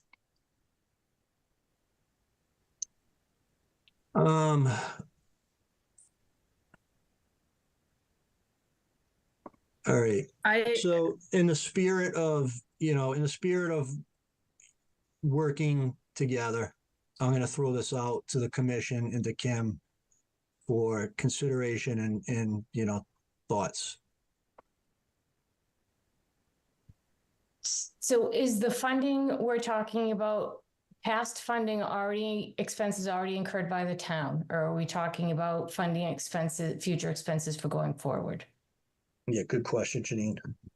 I guess both. I mean, I would think we, in good faith, we incurred this expense and the town needs to be reimbursed. Yeah. Yep, I agree with that. So what about this? Can I just make one comment on that? Because we have never seen a bill until I think yesterday. We got an email from town council and attached 3 bills, which I believe were for like the last 3 months. And the statement was made that those 3 bills are what's outstanding. I think it was $15,000 plus. The entire contract, I believe, that we signed back or agreed to back in November was for over $59,000. And I asked John Gelsich, because he's the one who's always kind of kept track of the accounting, because the payments we make to the town for outside consultants go to the town, and then the town pays Bader, and Weston and Sampson. And we've never seen a Weston and Sampson bill. And I certainly want to pay what we're owed. But again, until yesterday, I never saw a bill. And right now I'm waiting for John to read my email and give us a little accounting so we know for sure what that amount is. It's my contractor. That's how it's like stays third party. That's why you don't automatically get a copy of the bill, because technically they're employed by me. I'm happy to send you all of the Weston Sampson Yeah, we were bills. entitled to those bills, and we had to pull teeth to get the Beta bills, and we went back and got 2 years worth. And my understanding is we are entitled to the bills. I just want to know how it's being spent. Yeah, I'm happy to. I'm happy to send you them. So we've never seen a Weston Sampson. That's a reasonable request. Yep. So why don't we do that, Kim? If we can submit the bills to Mr. Gately that are outstanding, Mr. Gately can take a look at those, and then if he approves of them, pay them. And then and he is already in receipt of those as well. Okay. I just got them yesterday, but I still don't understand if that's really if Kim, are you saying you keep track of that because they're your contractor, you said? Well, specific to the SWIP inspections, that is under conservation, and is managed by me, not John. Yeah. Okay. Maybe that's why John didn't answer me back, but yeah, I just like to confirm the number and take care of it. All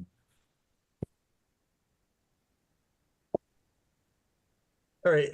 And then, so let's take care of that. And then Kim, you and I can get together between now and the next meeting to, put the roadmap together. Just make sure we're all on the same page. And Melissa, if you can, join us for that discussion as vice chair, that would be helpful. And then we can, Mr. Gately, if we can, kind of regroup at the next meeting.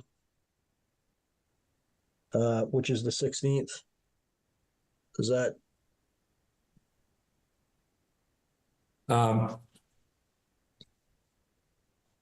Since you're asking me, I will tell you no. I think there's a way to let us start on some foundations and keep the rest of them until you're happy with the progress, like I think you have been for the last 6 months. Yeah, I was encouraged last week when we had this meeting and Kim said there was it seemed like there was some positive vibes about getting this squared away. And I think I made it clear about wanting to start foundations. And the word was, well, Beta. In fact, I think town council said that the guy from Beta, who I guess wasn't going to be back until the 27th, I think town council said that's just not acceptable. We'd already waited a few weeks, and now another week, and now we're talking about.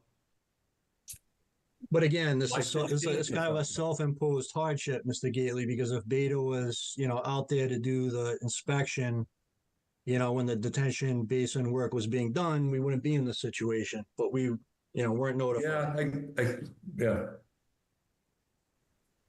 As Peter said, I think we have a difference of opinion on whether they needed to come out at that point. We had a plan, we had a design that goes back to, I think, 23. And I think we constructed according to that plan, made some changes, and we've been waiting weeks now. Yeah, Kim, did you have a comment? Sorry. Yeah, so I need to give a directive to Weston and Sampson. So it'd be helpful for me to know if the commission feels like these inspections need to continue, or if you think that they can cease, or if, like I said, if you feel like they're necessary, are they necessary for compliance with the order? Yeah, so I think, my sense is, while we kind of work through the next steps on this project, we hand the reins back off to EDC to do the SWIP inspections, and hopefully they'll do them, the way they're supposed to, and get us the reports, on time, and we'll kind of see how that goes. And if it goes well, we won't need to use Weston and Sampson. If not, we may need to re-engage Weston and Sampson.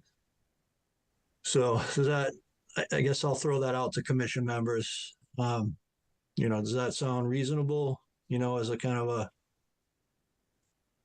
something that we can give to, Mr. Gately at this point, while we work through some of these other steps in the project that we need to go through here. I think that's reasonable. Yeah, I think that's reasonable as well, Jeff. Like you said, with the expectation that things continue as they have in the last 6 months. And if they don't, then we go back to what was working, which was Weston and Sampson. Okay. I think it's reasonable too, Jeff. All right. Okay. Matt, you good with that? I know you haven't had the benefit of being involved in the project up until recently, but okay. So, Mr. Gately, hopefully that helps you out. As I said, Kim, myself, and Melissa will get together here in the next couple weeks. And, hopefully we'll put together a roadmap that we can all agree to and move forward with on this project going forward. Okay. All right, sir. Sounds good. Sounds good. Thank you very much. Okay. Thank you.